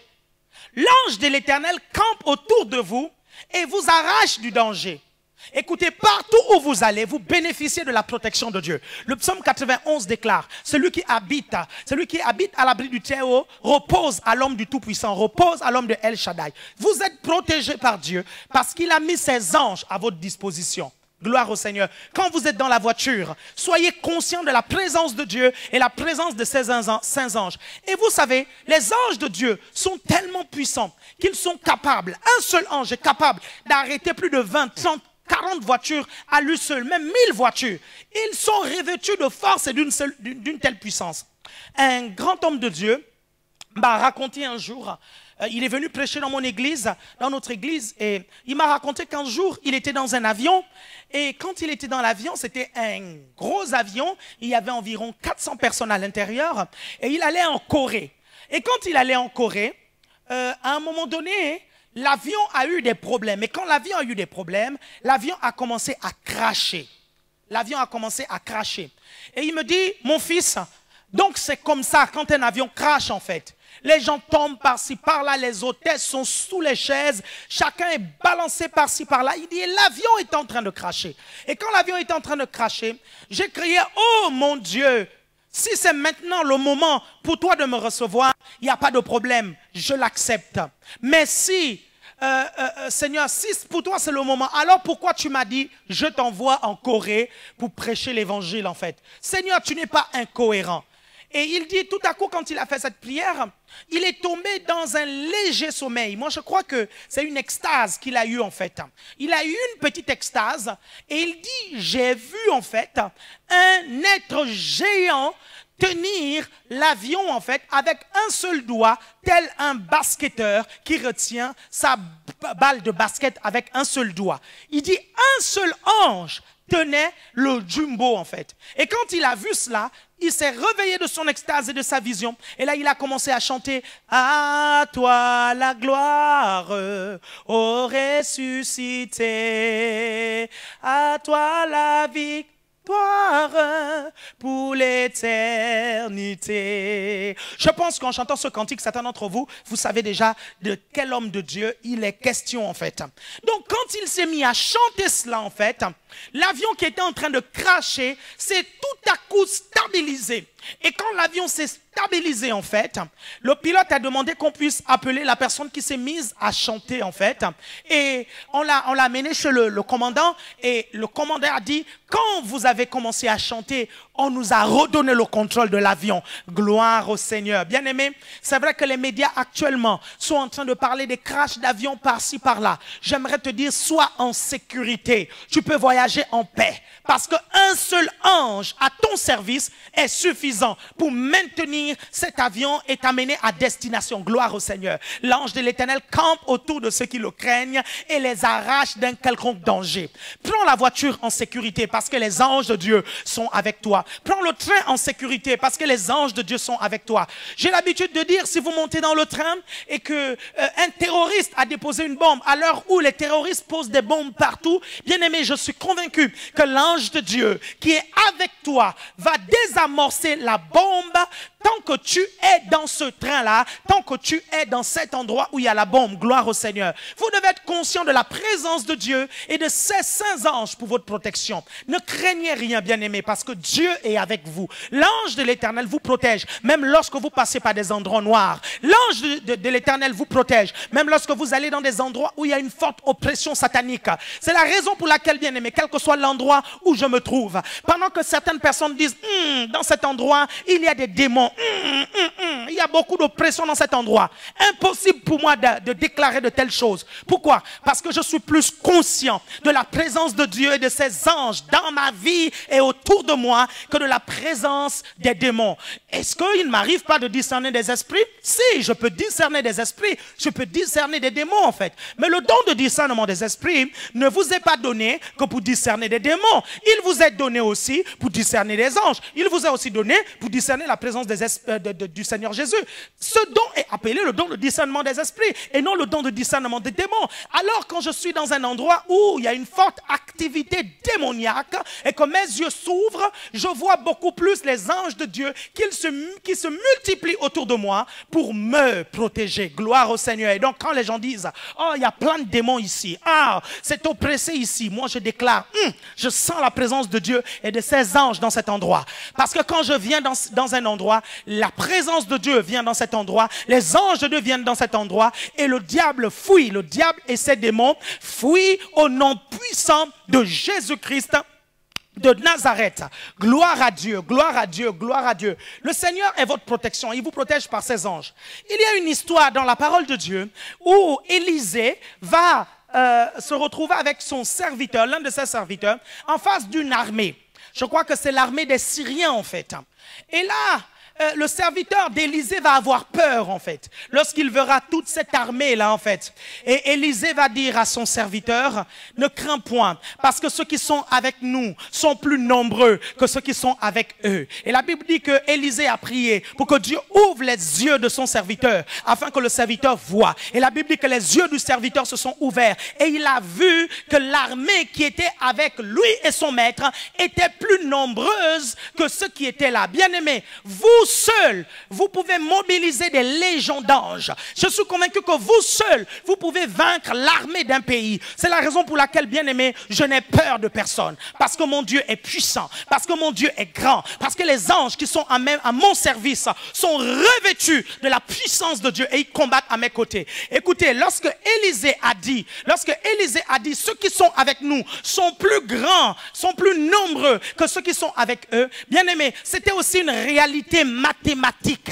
Parce que lorsque les démons se sont revoltés aux cieux, la Bible dit qu'il y a eu le 1/3 des démons. Et je vous ai dit tout à l'heure qu'il y a une partie qui est dans les lieux célestes, il y a une autre partie qui est dans le Tartaros, et il y a juste une autre partie qui est ici avec nous en fait. Si le diable s'est revolté avec le 1/3, si vous avez fait un peu de mathématiques, ça veut dire que l'ensemble des anges, c'était le 3/3. Si le diable est parti avec le 1/3, ça veut dire que les 2/3 d'anges sont restés. Effectivement, quand vous faites le calcul mathématique, ceux qui sont avec nous, les anges de Dieu, sont plus nombreux que les anges du diable, que les anges déchus. Gloire au Seigneur. J'espère que votre logique a été satisfaite. Gloire au Seigneur. Alléluia. L'autre chose que vous devez connaître au sujet des anges, la 7e chose que vous devez connaître au sujet des anges, c'est que ils peuvent combattre. Ce sont les anges guerriers. Ils peuvent combattre. Dans le livre de Daniel, quand vous lisez, vous voyez Gabriel qui apparaît à Daniel et qui dit à Daniel que, en fait, dès l'instant où tu as prié, Dieu m'avait envoyé, mais dans l'air, en fait, le prince de la puissance de l'air m'a retenu, en fait. Et l'ange va dire même à Daniel que, en fait, Michael est venu, en fait, me délivrer, en fait. Et au moment où je suis en train de te parler, il y a encore la guerre qui se passe là-bas. Il y a des anges, donc, qui peuvent combattre, et ils combattent pour nous. Gloire à Dieu. La 8e et la dernière chose que je voulais vous partager au sujet des anges, c'est qu'ils travaillent avec les oints de Dieu pendant l'exercice du ministère. Ils travaillent avec les oints de Dieu pendant l'exercice du ministère. Écoutez, il y a une réalité que vous devez comprendre. Quand on dit qu'un homme de Dieu a une grande onction, ça veut dire aussi que la quantité d'anges qui travaillent avec lui, en fait, est élevée. Est-ce que vous voyez? Une petite onction va impliquer une petite quantité d'anges qui travaillent avec loin, et une grande onction va impliquer une grosse quantité d'anges. Par exemple, lorsque vous êtes dans une croisade, vous allez vous rendre compte qu'il y a des millions de personnes en fait qui sont là. Et pendant que vous priez pour les malades, il m'est arrivé souvent de prier pour les malades. Je suis allé prêcher dans des églises de 2000 personnes, 2500 personnes en un service. Et je n'ai pas l'occasion de imposer les mains en fait à tout le monde. Je vais faire une prière globale. Et au nom de Jésus, je vais ordonner à la maladie de partir. Au nom de Jésus, je vais chasser des démons. Et pendant que je suis en train de faire cette prière, parfois il y a des démons qui se manifestent à gauche et à droite et des démons qui partent. Pendant que je chasse les démons, qu'est-ce qui se passe? Les anges de Dieu se mettent en mouvement et ils mettent dehors les esprits qui sont en train d'oppresser les gens en fait. Les anges de Dieu vont travailler avec le ministre de Dieu qui est loin de Dieu. Est-ce que vous voyez? Gloire au Seigneur. Ce sont ces anges-là en fait qui vont distribuer les bénédictions pendant les prédications et pendant les cultes, en fait. Ce sont ces anges-là, en fait, qui vont parfois vous apporter des choses pendant que nous sommes en plein culte. C'est la raison pour laquelle nous devons avoir une révérence et un respect de la présence de Dieu pendant que nous sommes au culte. Gloire au Seigneur. Une autre vérité que vous devez connaître au sujet des anges, en fait. Il y a une hiérarchie. Honnêtement, s'il y avait une neuvième chose à dire, c'est parce que le temps nous manque. Il y a une hiérarchie chez les anges, en fait. Il y a les archanges qui sont des chefs anges, mais il y a encore des anges de certains niveaux. Il y a une réalité qui est là. Nous ne travaillons pas tous avec le même degré d'ange. Il y en a qui travaillent avec des anges d'un degré supérieur. Il y en a qui travaillent avec des anges d'un degré bas, en fait. Donc faites attention, c'est la raison pour laquelle j'évite souvent, même en tant qu'homme de Dieu, de dire des choses sur un autre serviteur de Dieu. Surtout un serviteur de Dieu qui est loin, en fait. J'évite de dire. Pourquoi? Parce que je peux offusquer les anges qui travaillent avec lui. Et si j'offusque les anges qui travaillent avec lui, vous savez, le Seigneur a dit à Moïse que les anges ne savent pas pardonner. Ils sont là pour exécuter une mission. S'ils sont là pour protéger l'homme de Dieu, ils protègent l'homme de Dieu. S'ils sont là pour exercer le ministère, ils exercent le ministère. William Marion Branham, qui a été l'un des hommes de Dieu les plus ouins, en fait, que notre terre n'ait jamais connu, que notre époque et notre ère n'ait jamais connu, même si nous savons que doctrinalement, il s'est écarté un tout petit peu, il avait une puissante onction de guérison. Et dans sa biographie, on raconte que quand l'onction descendait sur lui, c'était tout simplement un ange en fait qui venait. Et il entendait comme le bruit d'un vent dans son oreille. Et Dieu lui avait dit, avant d'exercer le ministère, attends la venue de mon ange en fait. Et Dieu lui avait donné le signe. Et quand l'ange venait, c'est là où il exerçait le ministère. Tandis que les gens pouvaient attendre longtemps, parfois même des heures, avant que l'ange ne puisse venir. Il passait le reste du temps à chanter des cantiques et il disait aux gens, je ne peux pas encore prier pour les malades parce que l'ange n'est pas là en fait. C'est un ange que Dieu m'a donné pour exercer le ministère avec moi. Et quand il entendait ce bruit-là, ou ce signe-là en fait, c'est que l'ange était là, il commençait à exercer le ministère et des miracles commençaient à se produire. Pourquoi je vous raconte ça? Parce qu'un jour en fait, son fils s'est mis à se moquer de lui en fait, parce que le papa commençait à devenir chauve. Et le fils s'est mis à se moquer de lui. C'est moi, ah papa, tu vas être chauve, tes cheveux commencent à tomber. Et le papa a tout simplement appelé le petit, il a dit, viens ici. Et il a pris le petit dans ses bras et il a prié pour le petit, il a dit, Seigneur, ne tiens pas rigueur de ce qu'il vient de dire. Seigneur, je te demande pardon pour ce petit, vraiment protège-le, machin, tout ça. Et il a regardé son fils, il a dit à son fils, ne fais plus jamais ce que tu viens de faire. Parce que l'ange qui travaille avec moi peut sévèrement te sanctionner. Tu comprends ce que je te dis en fait? Oui, papa. Ça fait peur. Ne vous moquez pas d'un homme de Dieu. Vous vous rendez compte? Gloire à Dieu. Merci Seigneur. Gloire à Dieu. Donc j'espère que cet enseignement vous a apporté. Écoutez, ce n'est pas exhaustif. Il y a des choses encore plus grandes à dire au sujet des anges. Mais je tenais à répondre... comment je peux dire ça? À répondre à l'appel de Dieu aujourd'hui pour vous parler sur les anges parce que Dieu m'a demandé de le faire. Certains d'entre vous, vous aviez besoin de cet enseignement et j'espère que vous avez été bénis. On revient tout à l'heure pour la prière dans 3-4 minutes environ. Ne quittez pas. Envoyez vos requêtes de prière maintenant. Nous allons prier avec vous et je suis sûr que là où vous êtes maintenant, les anges de Dieu sont là maintenant autour de vous en fait et sont prêts à exercer le ministère en votre faveur. Et je suis convaincu que quelque chose va se passer. À tout de suite.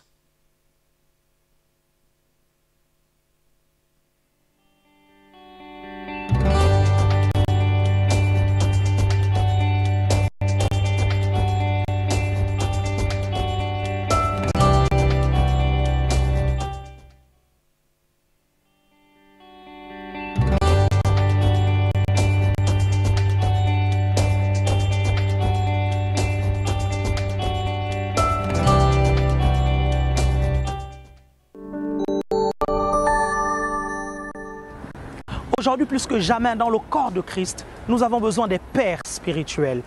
Des personnes qui ont la passion de retransmettre ce qu'elles ont appris depuis des années, des dizaines et même des vingtaines d'années à grand prix et avec des gros sacrifices. Justement, les 3 livres que j'ai écrits, c'est pour atteindre ce but. Laisser aux jeunes serviteurs de Dieu l'occasion d'accomplir des exploits et ne pas faire les erreurs que nous avons commises des années avant. Le premier livre, c'est les 7 caractéristiques de l'onction et ses manifestations. Le deuxième livre, 12 lois à savoir pour réussir son ministère. Le troisième livre, comment entendre la voix de Dieu. 3 livres aujourd'hui que vous pouvez télécharger et entrer dans votre destinée. Le premier livre, les 7 caractéristiques de l'onction, vous montrera comment opérer dans cette puissante et merveilleuse vertu que le Seigneur nous donne pour efficacement accomplir notre destinée. Vous comprendrez 7 puissantes caractéristiques de l'onction et ses manifestations. Et je vous assure que vous ferez le ministère de façon différente. Si vous êtes une femme au foyer, vous serez une femme au foyer d'exception. Si vous êtes un ingénieur, vous serez un ingénieur d'exception à cause de l'onction. Si vous êtes un pasteur, vous serez un pasteur d'exception à cause de l'onction.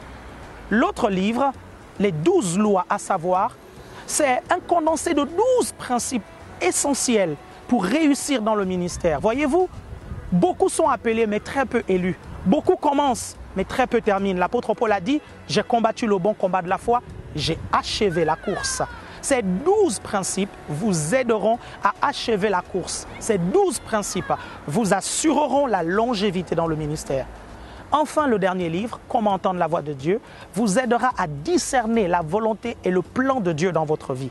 On peut facilement s'écarter de la volonté de Dieu, mais en comprenant comment entendre la voix de Dieu, je vous assure que vous obéirez au Seigneur tout le temps et ce sera plus facile pour vous de faire la volonté de Dieu. Dans ce livre, vous verrez comment on peut être conduit de façon spectaculaire par la visite d'anges, par la visitation de Jésus, mais aussi par le témoignage intérieur et les visions. Je suis convaincu que ces 3 matériaux que vous pouvez avoir maintenant, en téléchargeant maintenant, vont vous aider dans les jours qui viennent. Ne vous amusez pas avec la parole de Dieu, elle peut vous sauver la vie. Je vous aime, c'est pourquoi j'ai mis ces matériaux à votre disposition et je prie qu'ils puissent vous ouvrir les yeux et vous aider à entrer au cœur de la volonté de Dieu pour vous.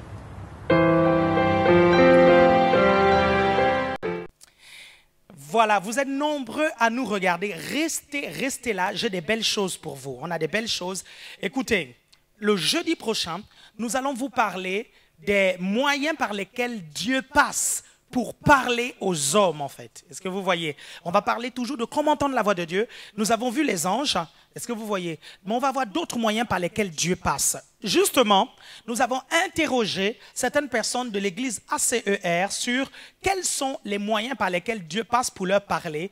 Et ils ont donné, chacun d'entre eux, une réponse. Les quelques personnes que nous avons interrogées ont donné une réponse. Donc, je vais vous laisser regarder un peu ce qu'on va voir la semaine prochaine au sujet des moyens par lesquels Dieu passe pour parler à un homme. Donc, vous allez voir la question du jour que nous allons approfondir la semaine prochaine. Donc, après la question du jour de tout à l'heure, nous allons tout simplement revenir pour prier pour vous, envoyer vos requêtes de prière afin que nous puissions vous passer à l'antenne et prier avec vous. Nous bénissons le Seigneur pour votre présence en direct. Gloire à Dieu. C'est la question du jour.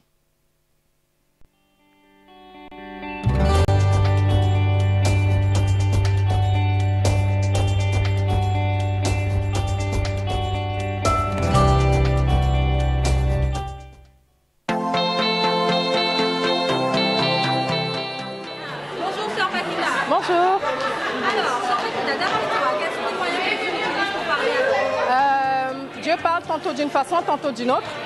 Il parle par le biais d'un pasteur. Il parle aussi dans la parole. Et il parle aussi dans le témoignage intérieur. Donc moi, personnellement, le Seigneur me parle dans la parole et dans le témoignage intérieur. Donc, je te conseille à toi qui me regardes d'ouvrir ton esprit afin de recevoir la parole de Dieu pour toi. Parce qu'il parle, certainement. Amen, amen. Amen. Bonjour. Bonjour ma soeur. Alors, d'après toi, frère Ahmed, quels sont les moyens que Dieu utilise pour nous parler? Bonne question. Dieu a plusieurs manières de nous parler, par des voies directes et par des voies indirectes. Qu'est-ce que j'entends par voie directe? Par voie directe, j'entends témoignage intérieur, j'entends vision, j'entends aussi des apparitions, même des apparitions pour les personnes qui sont vraiment dans l'esprit à fond. Voilà. Et par des voies indirectes, qu'est-ce que j'entends par voie indirecte? C'est par des prophéties, c'est par aussi le pasteur qui peut vous parler. C'est pour ça qu'on doit être en fait soumis à son homme de Dieu. Vous voyez, c'est pour ça qu'il faut être soumis à son autorité et écouter ce que son autorité est censée véhiculer pour que nous puissions avoir en fait cette protection-là et cette parole-là qui pourra nous aider en fait à aller de l'avant. Voilà.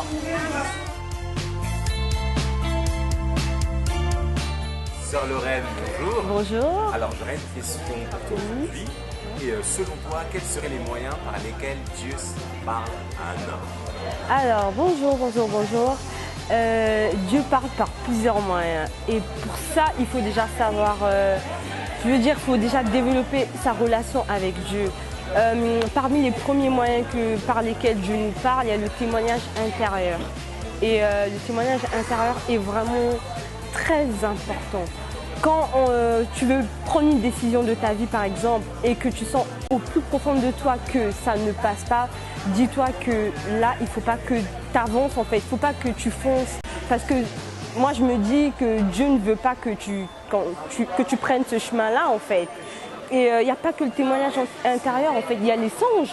Les songes sont très importants. Joseph, on voit dans la Bible qui faisait des songes. Et moi personnellement, je vous dirais que Dieu me parle par des songes. Donc je vous dis, ne négligez pas vos songes. Je dirais pour ceux qui sont encore plus spirituels qu'il y a des visions. Il y a des gens qui voient des visions. Oh, pour certains, je vais vous choquer parce que vous avez peut-être sûrement jamais entendu des visions. Mais je vous dis que les visions existent. Et pour cela, il faut chercher Dieu. Donc je vous dis, il y a encore plusieurs moyens, malheureusement je ne peux pas tout vous détailler, mais c'est les moyens les plus importants que je peux vous citer aujourd'hui. Merci beaucoup, au revoir. Stécie, bonjour. Bonjour. Alors j'avais une question aujourd'hui, et j'aimerais savoir, pour toi, quels sont les moyens par lesquels Dieu parle à un homme? Pour moi, les moyens que Dieu parle à un homme, c'est par plusieurs manières. Il y a par les rêves, les songes, par la petite voix intérieure, la voix douce et tout. Il y a quoi d'autre? Il y a par les pensées peut-être, je pense. Ou sinon par une autre personne, que ce soit une personne chrétienne ou pas. Donc il y a plusieurs manières, en fait ça dépend de la décision de Dieu. Bonjour. Bonjour. Bonjour. J'aurais une question à te poser.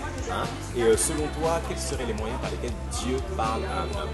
Alors déjà, la bonne nouvelle, c'est que Dieu parle aux gens. Et ça, je crois que c'est extraordinaire. À partir du moment où on a réalisé que Dieu parlait aux gens, il y a plusieurs manières dont il le fait. Alors celle qui est la plus courante, c'est la parole de Dieu. Parce que la parole de Dieu est Dieu et donc elle est la vérité. Au travers de la parole de Dieu, on reçoit des rémas, c'est-à-dire des paroles spécifiques par rapport à notre situation qui nous permettent justement d'affronter les réalités de la vie et de triompher car la Bible dit que nous sommes plus que vainqueurs. Ensuite, nous avons les visions. Les visions, c'est une image qui apparaît dans notre esprit et qui nous montre quelque chose, justement pour que Dieu nous donne encore une fois une réponse. Ensuite, on a les songes, les rêves, dans une situation qui est imagée dans un rêve. Dieu nous parle, nous apporte des réponses à une solution. Maintenant, je vais vous parler de mon cas parce que c'est ce que je connais le mieux. Moi, Dieu me parle directement au travers de mon esprit. Il parle à mon cœur, car Dieu est esprit et il parle aux esprits. Et quand Dieu parle à mon esprit, c'est comme si c'était une pensée qui me venait dans la tête, comme si c'est moi qui l'avais pensée. Et ensuite, c'est de ma responsabilité de bien savoir que c'est Dieu qui m'a parlé, de telle sorte à ce que je puisse faire exactement en fonction de ce qu'il me dit et ainsi de marcher dans sa volonté. Voilà.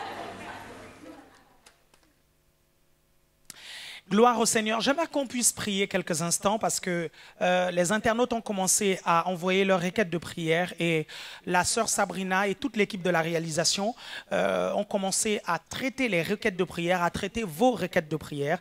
Mais j'aimerais que les minutes qui suivent, nous puissions vraiment libérer une onction de prière en nous mettant dans la prière pour toutes ces personnes qui sont dans le besoin. Je pense aux personnes qui sont malades et qui nous regardent actuellement et qui veulent vraiment que le Seigneur puisse intervenir. Au moment où je suis en train de parler, je pense à quelqu'un dont on m'a parlé qui a un cancer et qui est à son stade terminal en fait du cancer et les médecins l'ont condamné.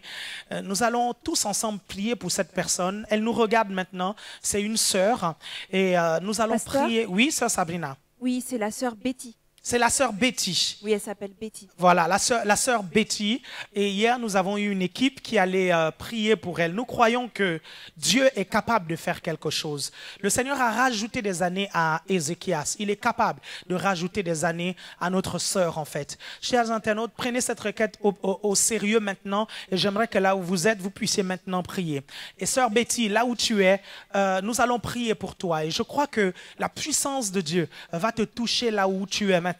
Pendant que nous serons en train de prier, tu diras tout simplement, je reçois la guérison, je reçois la guérison, je reçois la guérison, je reçois la guérison. Et pendant qu'on sera en train de prier, tu t'imagines être en bonne santé, tu accordes ta pensée à l'objet de ta foi en fait, et tu te vois être guéri, tu te vois marcher, tu te vois être rétabli, repartir travailler et vivre ta vie en fait, comme toutes les autres personnes qui ne sont pas du tout malades. Nous allons maintenant prier pour la sœur Betty. Prions, élevons nos voix tous ensemble et prions maintenant. Père éternel, je viens au nom de Jésus-Christ te présenter maintenant la sœur Betty. Père, au nom de Jésus, je viens menacer ce cancer qui menace son corps, qui menace sa vie, qui menace son sang et qui menace ses cellules. Au nom puissant de Jésus-Christ de Nazareth, je viens chasser tout démon de cancer de son corps et j'envoie cet esprit dans les lieux arides au nom puissant de Jésus. Mon Père et mon Dieu, pendant que je suis en train de parler, je prie maintenant que ton onction descende sur elle, de la tête jusqu'à la pointe de ses pieds maintenant, que la puissance de Dieu coule maintenant à flot sur elle. Ah, alléluia, que la puissance de Dieu descende maintenant. Père, je prie maintenant que ton onction la touche maintenant. Père, je te remercie parce que toute cellule cancéreuse, Père, est maintenant détruite de son corps. Dans le nom puissant de Jésus-Christ de Nazareth, Père, nous menaçons, Père, le diable qui veut détruire sa vie. Nous menaçons au nom de Jésus l'esprit de mort. Nous chassons maintenant tout esprit de mort au nom de Jésus. Esprit de mort, toi qui menaces notre sœur Betty, dans le nom de Jésus-Christ, je m'adresse maintenant à toi et je te chasse maintenant. Je t'ordonne maintenant de quitter de sa maison. Je t'ordonne maintenant de quitter de sa chambre. Je t'ordonne maintenant de quitter de sa vie au nom puissant de Jésus-Christ. Père, je prie maintenant au nom de Jésus que le diagnostic des médecins soit maintenant renversé au nom puissant de Jésus. Père, tu es le Dieu des surprises. Père, tu es le Dieu des belles surprises. Père, tu es le Dieu qui confond les sages et les intelligents. Père, je déclare ce soir que tu confonds les sages et les intelligents. Tu confonds maintenant les médecins qui ont scellé sa destinée. Père, dans le nom de Jésus, je viens décréter au nom puissant de Jésus qu'elle vivra, qu'elle ne mourra pas. Je déclare au nom de Jésus que toutes les cellules de son corps qui sont en train de se détériorer, au nom de Jésus, je parle la vie maintenant. Je parle la vie maintenant. Je parle la vie maintenant. Père, j'appelle la vie sur les cellules de son corps. J'appelle la vie dans les cellules de son corps. Au nom puissant de Jésus, j'appelle la vie de sa tête jusqu'à la pointe de ses pieds maintenant. J'appelle la vie dans les cellules de son sang. J'appelle la vie dans les cellules de ses muscles.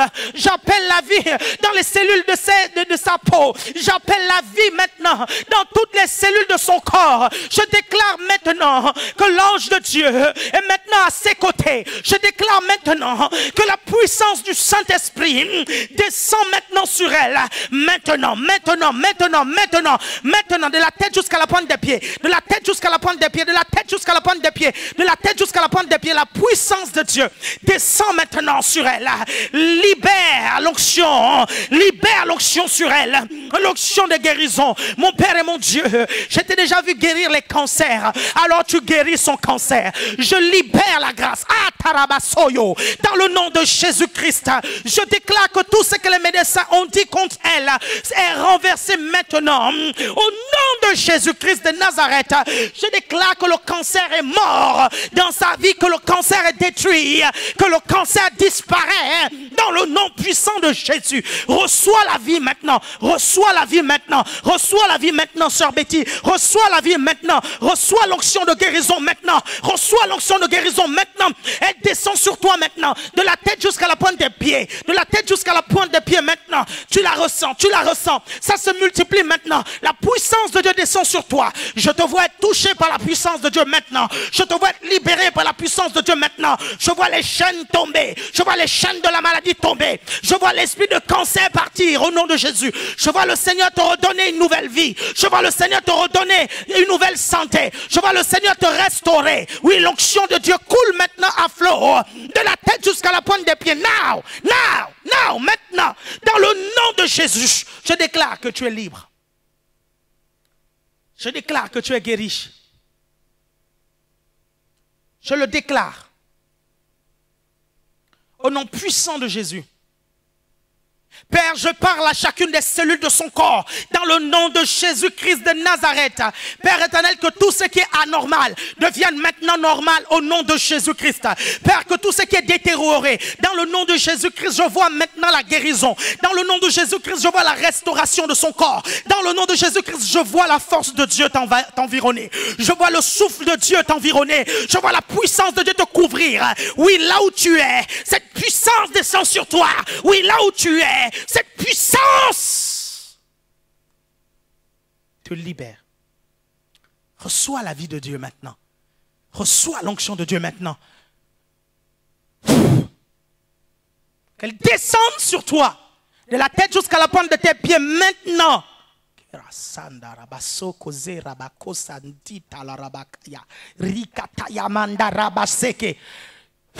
Reçois la guérison. Le souffle de Dieu tombe sur toi maintenant. Le souffle de Dieu descend sur ton corps maintenant. Restaure ton âme maintenant. Et régénère ton esprit maintenant. Au nom de Jésus. Reçois la vie. Je te déclare libre et guéri. Maintenant. Au nom de Jésus. Amen. Gloire au Seigneur. Gloire à Dieu. À n'importe quel moment, sœur Sabrina, tu peux m'interrompre.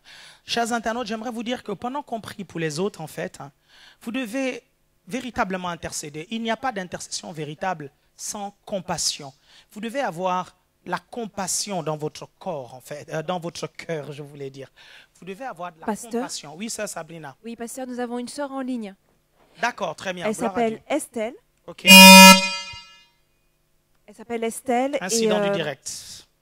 Ok. Oui, elle aimerait que nous puissions prier pour elle. Elle a du mal avec les amitiés qu'elle crée. Donc, je vais la laisser expliquer. Ok. Bonsoir, pasteur. Bonsoir, sœur Estelle. Vous allez bien? Oui, ça va. Oui, en fait, j'avais une requête de prière par rapport aux relations, en fait, les amitiés. Oui. C'est qu'en fait, j'ai du mal, en fait, à m'attacher aux autres, en fait, particulièrement parce que je suis chrétienne.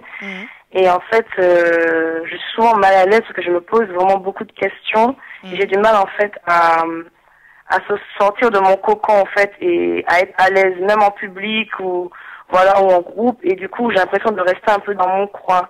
Et je trouve que ça me vole, en fait, ma joie, en fait, quand je suis avec les autres. Donc, après, je sais pas si c'est normal ou pas, et j'aimerais vraiment qu'on prie pour moi à ce sujet. D'accord, ok. S'il vous plaît. Sœur Esther, vous croyez que ça a un rapport avec la timidité, n'est-ce pas? Ou pas? Ou vous n'êtes pas timide de nature?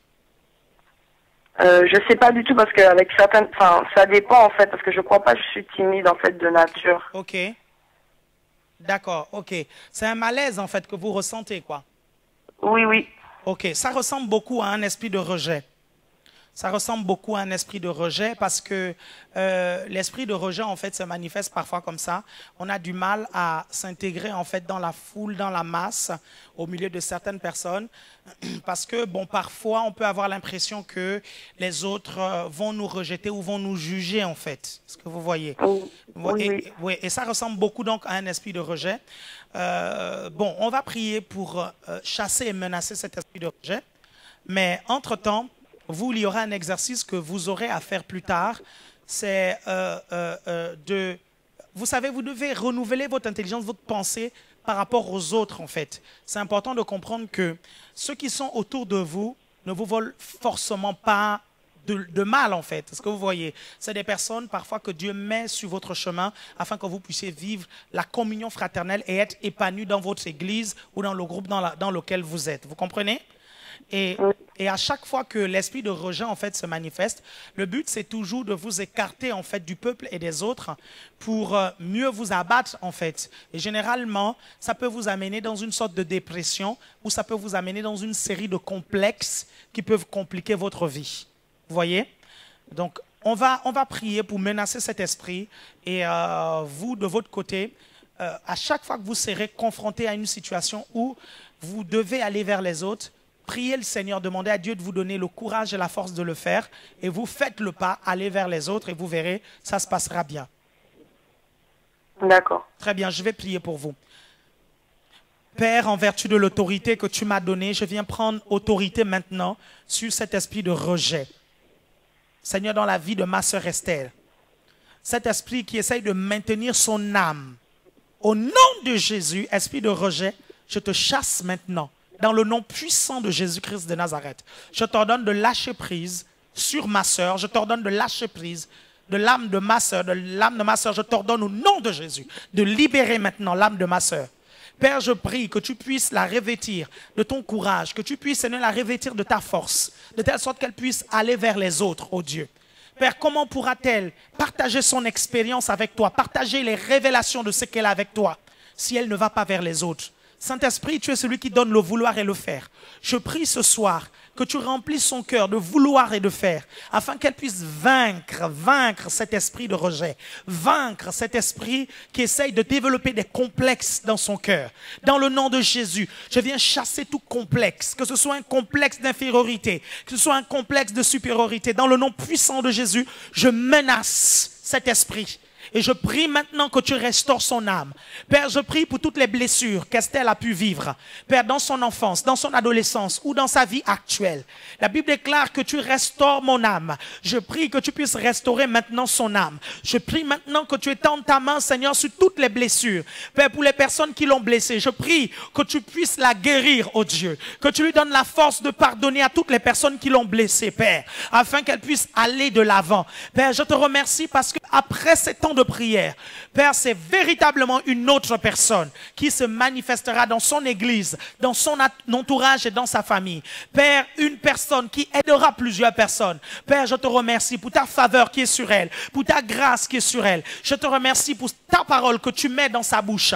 Père, je te remercie parce que tu l'équipes, oh Dieu, de ton courage. Tu l'équipes, Seigneur. Je te rends toute la gloire pour ce que tu fais dans sa vie. Merci pour la transformation, pour la métanoïa. Merci, Seigneur. Je la bénis au nom de Jésus. Amen. Amen.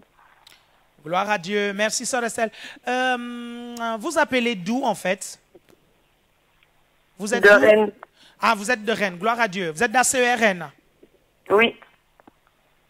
Gloire à Dieu. C'est Estelle du multimédia. C'est Estelle du multimédia. Oui, oui. Estelle Plédin. Oui, oui. Non, Plesdin. Oui, c'est ça. Ok, très bien. Je n'ai même pas reconnu ta voix. Je suis désolé. Ça m'a permis de prier aussi en toute objectivité. Gloire au Seigneur, en tout cas. Bon, que Dieu te bénisse. Ça m'a fait plaisir de t'avoir dans cette émission, Estelle. Amen. Gloire à Dieu. Que Dieu te bénisse. Gloire à Dieu. Ok, très bien. Oui, Sœur Sabrina. Oui, on a de nombreuses requêtes de prière qui arrivent un peu partout. Gloire et à Dieu. vraiment, il y a des gens qui demandent la prière. Gloire à Dieu. On va prier pour eux. On y va. On est là pour ça. Alors, pour ceux que je ne peux pas contacter, il y a d'abord la sœur Liliane qui demande la... non, il y a d'abord la sœur Sonia qui demande la guérison pour sa mère. Apparemment, elle a de l'arthrose au bras droit. Elle s'appelle Liliane, sa mère. D'accord, Liliane, sa mère. Elle a l'arthrose au bras droit. Ok, prions tous ensemble pour Liliane, la mère de notre sœur qui a envoyé la requête de prière. Père, je viens te prier pour la guérison de Liliane. Au nom puissant de Jésus-Christ de Nazareth, j'ordonne à cette douleur, à cette arthrose de quitter son bras droit, sa main droite, au nom puissant de Jésus-Christ de Nazareth. Père, je déclare la guérison dans le corps maintenant de Liliane, au nom puissant de Jésus-Christ. Je déclare la restauration de son corps au nom de Jésus-Christ.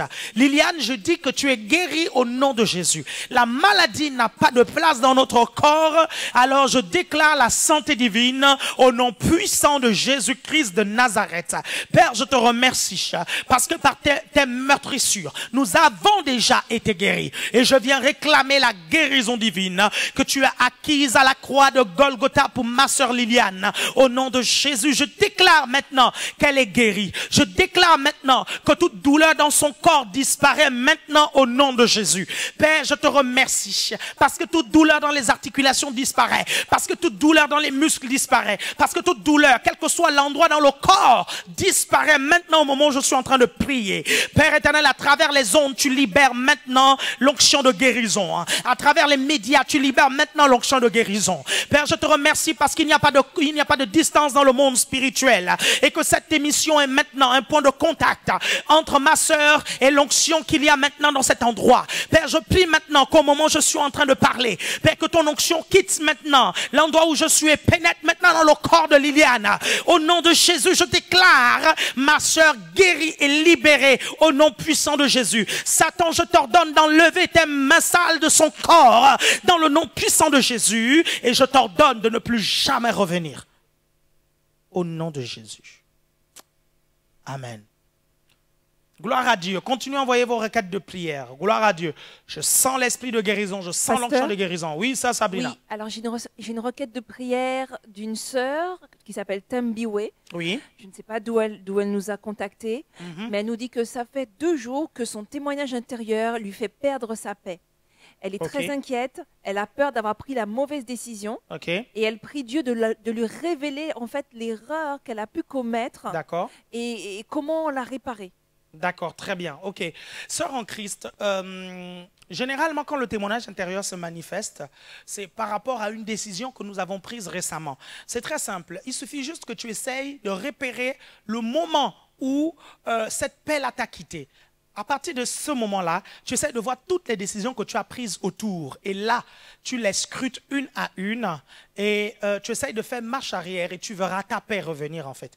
Donc j'espère que je t'ai aidé. Tu essaies de localiser le moment où cette paix t'a quitté. C'est certainement dans cette période où vous avez pris la mauvaise décision. Essaye de scruter les mauvaises décisions que tu as prises à ce moment-là.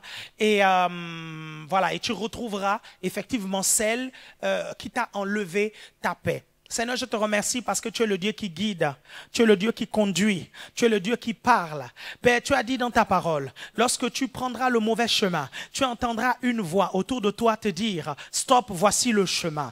Seigneur, je prie que tu puisses vraiment conduire ma sœur et lui montrer là où elle s'est trompée. Et lui montrer, Seigneur, là où, Seigneur, elle s'est gourée. Père, aide-la à faire marche arrière, afin que la paix qui surpasse toute intelligence, afin que la paix, la confirmation de la direction divine puisse vraiment, Seigneur, revenir, afin que la paix, témoin, Seigneur, de ton approbation, Seigneur, puisse revenir dans sa vie, afin que la paix qui surpasse toute intelligence revienne, Seigneur. Père, je te prie pour ma sœur, je te prie pour ton esprit, que ton esprit soit manifeste encore dans sa vie, que ton esprit soit manifeste encore, Seigneur, de telle sorte qu'elle discerne, ô Dieu, quelle est ta volonté, afin de savoir ce qui est agréable, bon et parfait, ô Dieu, dans ta volonté. Père, conduis-la. Je te remercie, Père, parce que tu as dit, je te conduirai, je te montrerai le chemin à suivre, je t'instruirai. Alors instruis ma sœur, montre-lui le chemin à suivre. Je te remercie parce que déjà ce soir même, tu le fais, ô Dieu. Père, cette nuit même, tu lui parles, ô Dieu. Je te rends toute la gloire et je te rends honneur pour ce que tu fais. Au nom de Jésus. Amen. Gloire au Seigneur. Alors, nous avons la requête de prière de la sœur Stéphanie qui nous écrit elle demande vraiment notre aide. Oui. Elle nous dit, alors bonsoir, je suis bénie de regarder votre émission. Gloire à Dieu. Et je remercie le Seigneur. S'il vous plaît, priez pour moi, j'ai des attaques la nuit. Aïe. On vient m'électrifier et lorsque cela se produit, je ne peux plus bouger. Aïe. Je suis comme bloquée et cela dure depuis que j'ai 6 ans Aïe. à peu près. Cela ne s'est jamais arrêté. Aujourd'hui, j'ai 20 ans et cela ne peut plus durer pour moi. Et je suis au chômage depuis un bon moment déjà et à l'heure actuelle, je n'ai plus de ressources. Je cherche du travail, mais chaque fois qu'on m'embauche, on apprécie mes qualités, mes compétences, mais cela n'aboutit jamais. S'il vous plaît, priez pour moi. Que Dieu vous bénisse. Ah là là. Vous voyez un peu, vous regardez un peu comment le diable vient pour tourmenter nos frères et nos sœurs. Vous vous rendez un peu compte? Bien aimé, c'est terrible. Depuis l'âge de 6 ans, elle est tourmentée par un esprit impur. Vous vous rendez compte? Sœur en Christ, si tu peux venir nous voir à Paris, n'hésite pas, viens. Tu appelles le 06 36 91 21 74, 06 36 91 21 74, et tu nous dis quand est-ce que tu pourras venir. Et nous allons prier pour toi. Je vais prier pour toi maintenant, mais quand tu viendras, je vais sceller les choses de telle sorte que ça ne revienne plus au nom puissant de Jésus-Christ de Nazareth. Gloire à Dieu. Vous allez prier maintenant pour notre sœur. Et j'aimerais que vous qui me regardez, vous puissiez tout simplement répéter après moi pour notre sœur. Vous allez dire au nom de Jésus, je parle à cet esprit impur qui tourmente notre sœur depuis l'âge de 6 ans. Au nom de Jésus, esprit impur, sors de son corps. Esprit impur, sors de sa vie maintenant, au nom de Jésus, et ne reviens plus jamais. Tu n'as pas de place dans sa vie. Tu n'as pas de place dans son corps. Il n'y a ni part ni l'eau pour toi dans la vie de notre sœur. Son corps est le temple du Saint-Esprit. Sa vie appartient à Dieu. Alors je déclare au nom puissant de Jésus-Christ qu'elle est libre maintenant. Qu'elle est libre maintenant. Qu'elle est libre maintenant. Que la puissance de Dieu descende sur elle et la restaure maintenant. Shandarabasoko, dans le nom de Jésus. Sayaba Kayamando, Sekedebe Say, dans le nom de Jésus-Christ. Seigneur, je te remercie pour ton onction qui descend sur elle, pour ton onction qui la protège, oh Dieu. Père, je te remercie pour l'ange de l'Éternel qui campe autour d'elle, Seigneur, et qui la protège maintenant de tout danger, qui la protège de toute oppression. Père, j'appelle maintenant de nuit paisible dans la vie de ma soeur au nom de Jésus. Père, je dis maintenant que dès ce soir, elle a des nuits paisibles, oh Dieu. Dès ce soir, elle n'est plus tourmentée, oh Seigneur. Père, je te remercie parce que tu es le Dieu de compassion. Père, je te remercie parce que ta volonté que nous soyons dans la paix, que nous soyons épanouis, oh Dieu. Et je déclare dans le nom de Jésus l'épanouissement maintenant dans la vie de ma sœur. Dans le nom de Jésus. Amen. Sois dans la paix. C'est lui qui veille sur toi, ne sommeille ni ne dort.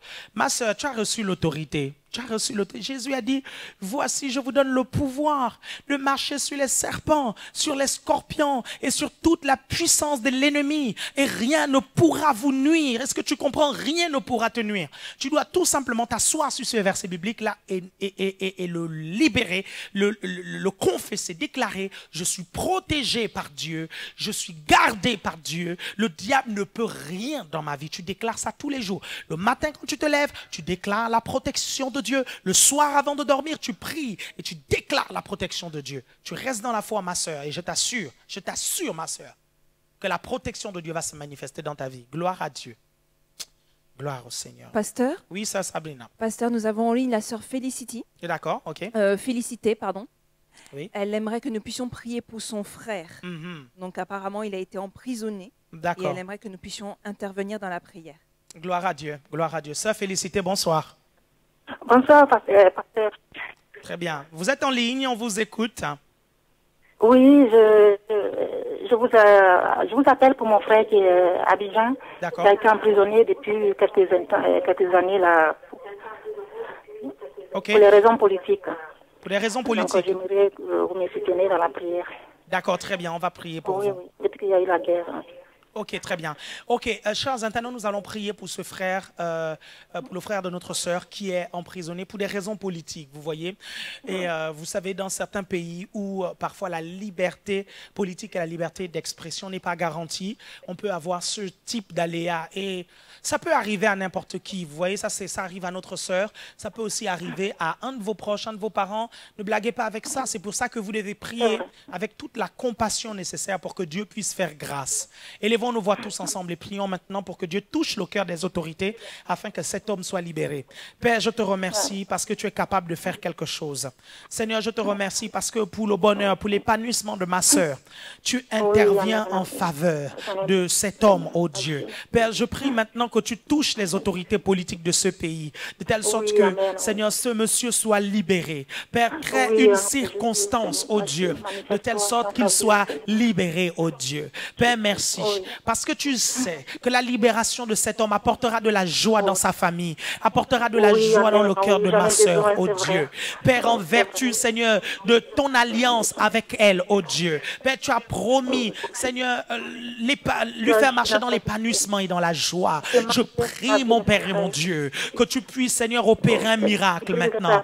Père, là où les hommes disent que c'est impossible, toi, tu dis que c'est possible. La Bible déclare que le cœur du roi est entre tes mains comme un fleuve, tu le penches où tu veux. Tu es capable, oh Dieu, de pencher le cœur des autorités, Seigneur, qui ont enfermé cet homme pour des raisons politiques. Oh mon Père et mon Dieu, tu es capable d'opérer un miracle. Alors fais quelque chose, oh Dieu. Père, nous te prions aussi pour ces pays en Afrique, oh Dieu, qui sont dans la guerre, qui ne sont pas stables. Père, nous appelons la paix dans ces pays. Père, nous confessons la paix dans ces pays. Père, nous déclarons la paix au nom de Jésus-Christ. Père éternel, nous prions pour les autorités de ces nations. Père éternel, nous repoussons dans le nom de Jésus les esprits de guerre. Nous repoussons au nom de Jésus les esprits de trouble. Nous repoussons au nom de Jésus les démons qui amènent les hommes à se tuer entre eux, les hommes à se combattre entre eux pour des raisons politiques. Nous repoussons ces esprits et nous les envoyons dans les lieux arides, dans les lieux désertiques, là où il n'y a personne, dans le nom de Jésus. Nous les envoyons dans la mer, dans les lieux où il n'y a personne, au nom puissant de Jésus. Père, nous déclarons la paix dans ces pays. Père, nous déclarons la prospérité de ces pays au nom puissant de Jésus-Christ. Merci Seigneur.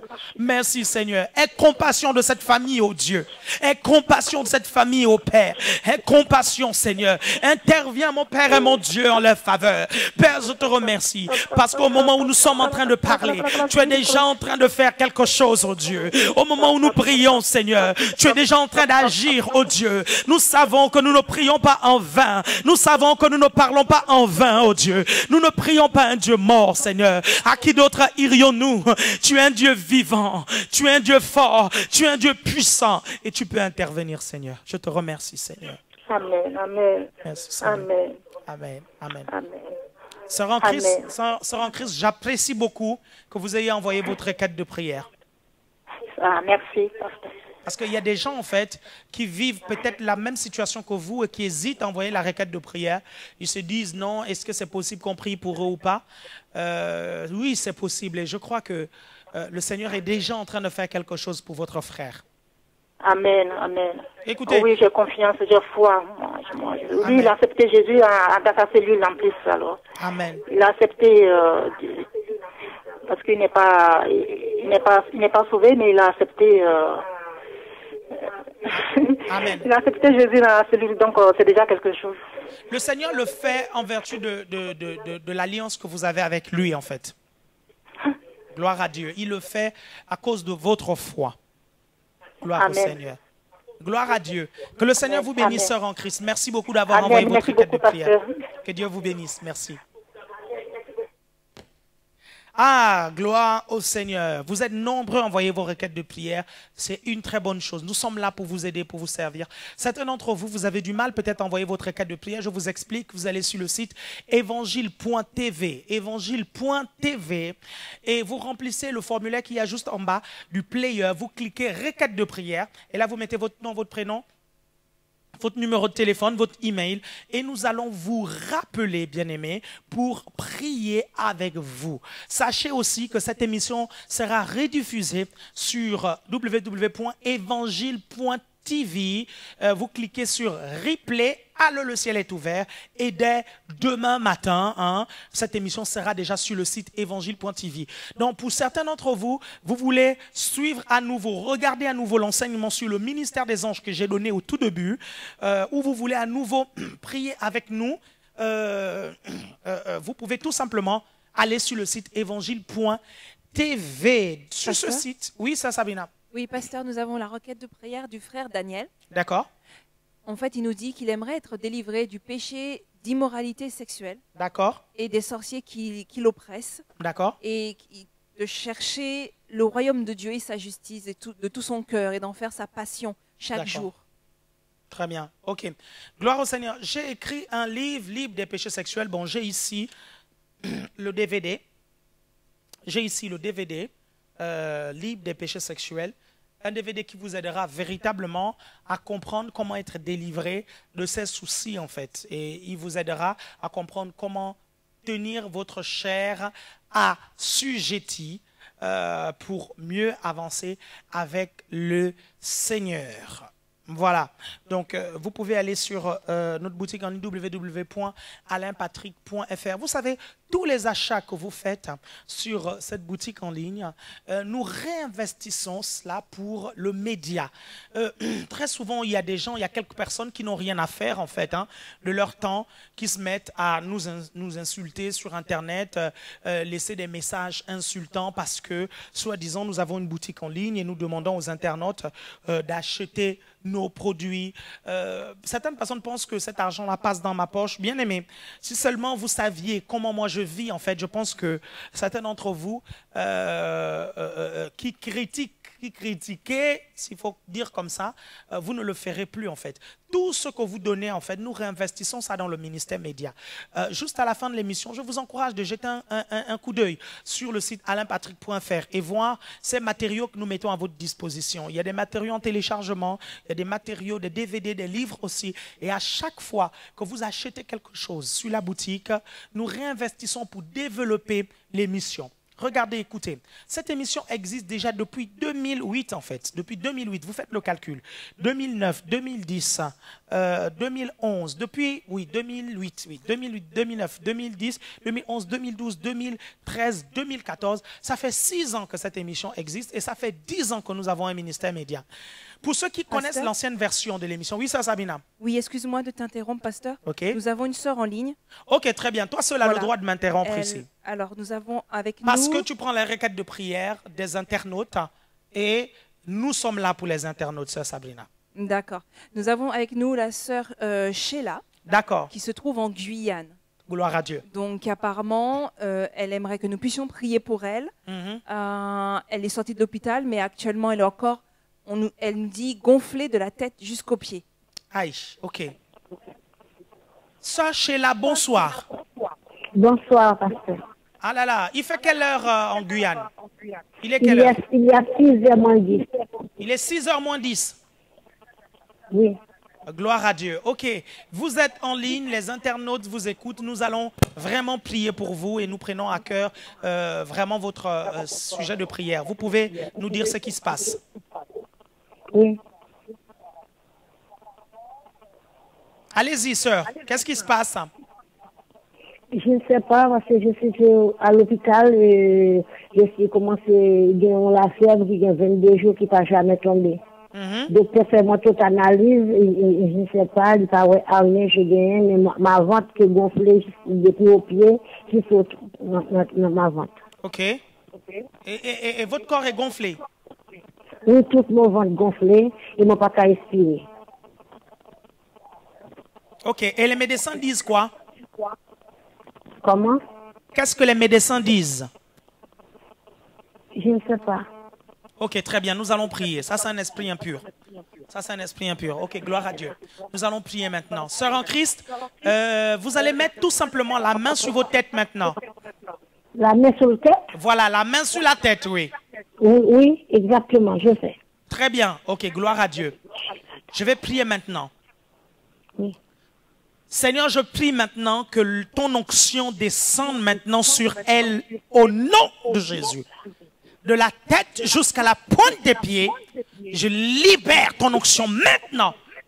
Et j'ordonne à cet esprit impur de quitter son corps maintenant. Au nom de Jésus, esprit impur, je te chasse. Tu sors de son corps maintenant. Toi qui causes les enflures dans son corps, au nom de Jésus, je t'ordonne maintenant de lâcher prise. Je t'ordonne maintenant de libérer son corps. Je t'ordonne maintenant de quitter son corps. Et je parle maintenant dans le nom de Jésus-Christ à son corps. J'ordonne maintenant à l'organisme de rentrer dans l'ordre, dans le nom de Jésus, à la santé divine, de venir dans son corps. Je prie maintenant que la santé divine soit son partage, dans le nom puissant de Jésus-Christ de Nazareth. Père, je décrète la délivrance, je décrète la santé divine, je décrète au nom de Jésus que l'onction de guérison la restaure maintenant, au nom de Jésus-Christ. Reçois la puissance de Dieu maintenant. Oh, merci, Seigneur. Reçois la puissance de Dieu maintenant. De la tête jusqu'à la pointe des pieds maintenant. La puissance de Dieu descend sur toi maintenant. Merci Seigneur, parce que tu la libères. Merci Seigneur. Au nom de Jésus. Merci Seigneur. Amen. Amen. Merci Sœur en Christ d'avoir envoyé votre requête de prière. En tout cas, oui. Restez dans la foi, continuez à écouter la parole de Dieu. Vous savez, oui. Quand je vais prêcher un peu dans le monde, je me rappelle une fois, je suis allé prêcher au Burundi, et il y a une dame, en fait, qui avait des pieds enflés, et le diable, en fait, voulait enlever sa capacité de marcher. Nous avons prié pour elle, et cette dame a marché devant tout le monde. Le Seigneur est capable de restaurer totalement votre santé. Alléluia. Gloire à Dieu. Que le Seigneur vous bénisse. Continuez à regarder l'émission Allô, le ciel est ouvert. C'est tous les soirs. Oui, merci. C'est tous les jeudis plutôt, à 20h. Oui. Que Dieu vous bénisse. À toi-même aussi. Gloire au Seigneur, gloire à Dieu. Nous avons beaucoup de requêtes de prière, mais écoutez, ce qu'on va faire, on va prendre vos requêtes de prière et nous allons prier pour ça. Et jeudi prochain, certains d'entre vous, on va vous rappeler juste en début d'émission, on va commencer par vos requêtes de prière. Mais en temps, dans la semaine, nous prierons pour vous, en fait, ne vous inquiétez pas. Mais en attendant, je vous fixe un rendez-vous pour déjà ce dimanche, pour un culte explosif dans la présence de Dieu à notre église ACE Paris. Si vous voulez savoir le RER, le bus du lieu de culte, je vous invite maintenant à appeler au 06 36 91 21 74. 06 36 91 21 74. Vous envoyez un SMS aussi pour connaître le lieu du culte et on vous donnera le lieu du culte pour que vous puissiez venir prier le Seigneur avec nous dès ce dimanche, dès 10h15. Et en venant, si vous souhaitez qu'on puisse prier pour vous parce que vous êtes malade ou oppressé, surtout appelez le 06 36 91 21 74. Vous dites cela comme ça. Nous allons réserver un temps dans le culte pour prier pour vous. Vous pouvez soutenir cette émission en faisant un don. Cette émission vous a certainement béni. Vous pouvez aussi nous aider à diffuser cette émission et à supporter les charges financières de cette émission en allant tout simplement sur le site évangile.tv. Vous cliquez sur nous soutenir et vous faites votre don dans une plateforme de paiement sécurisée. Ne vous inquiétez pas.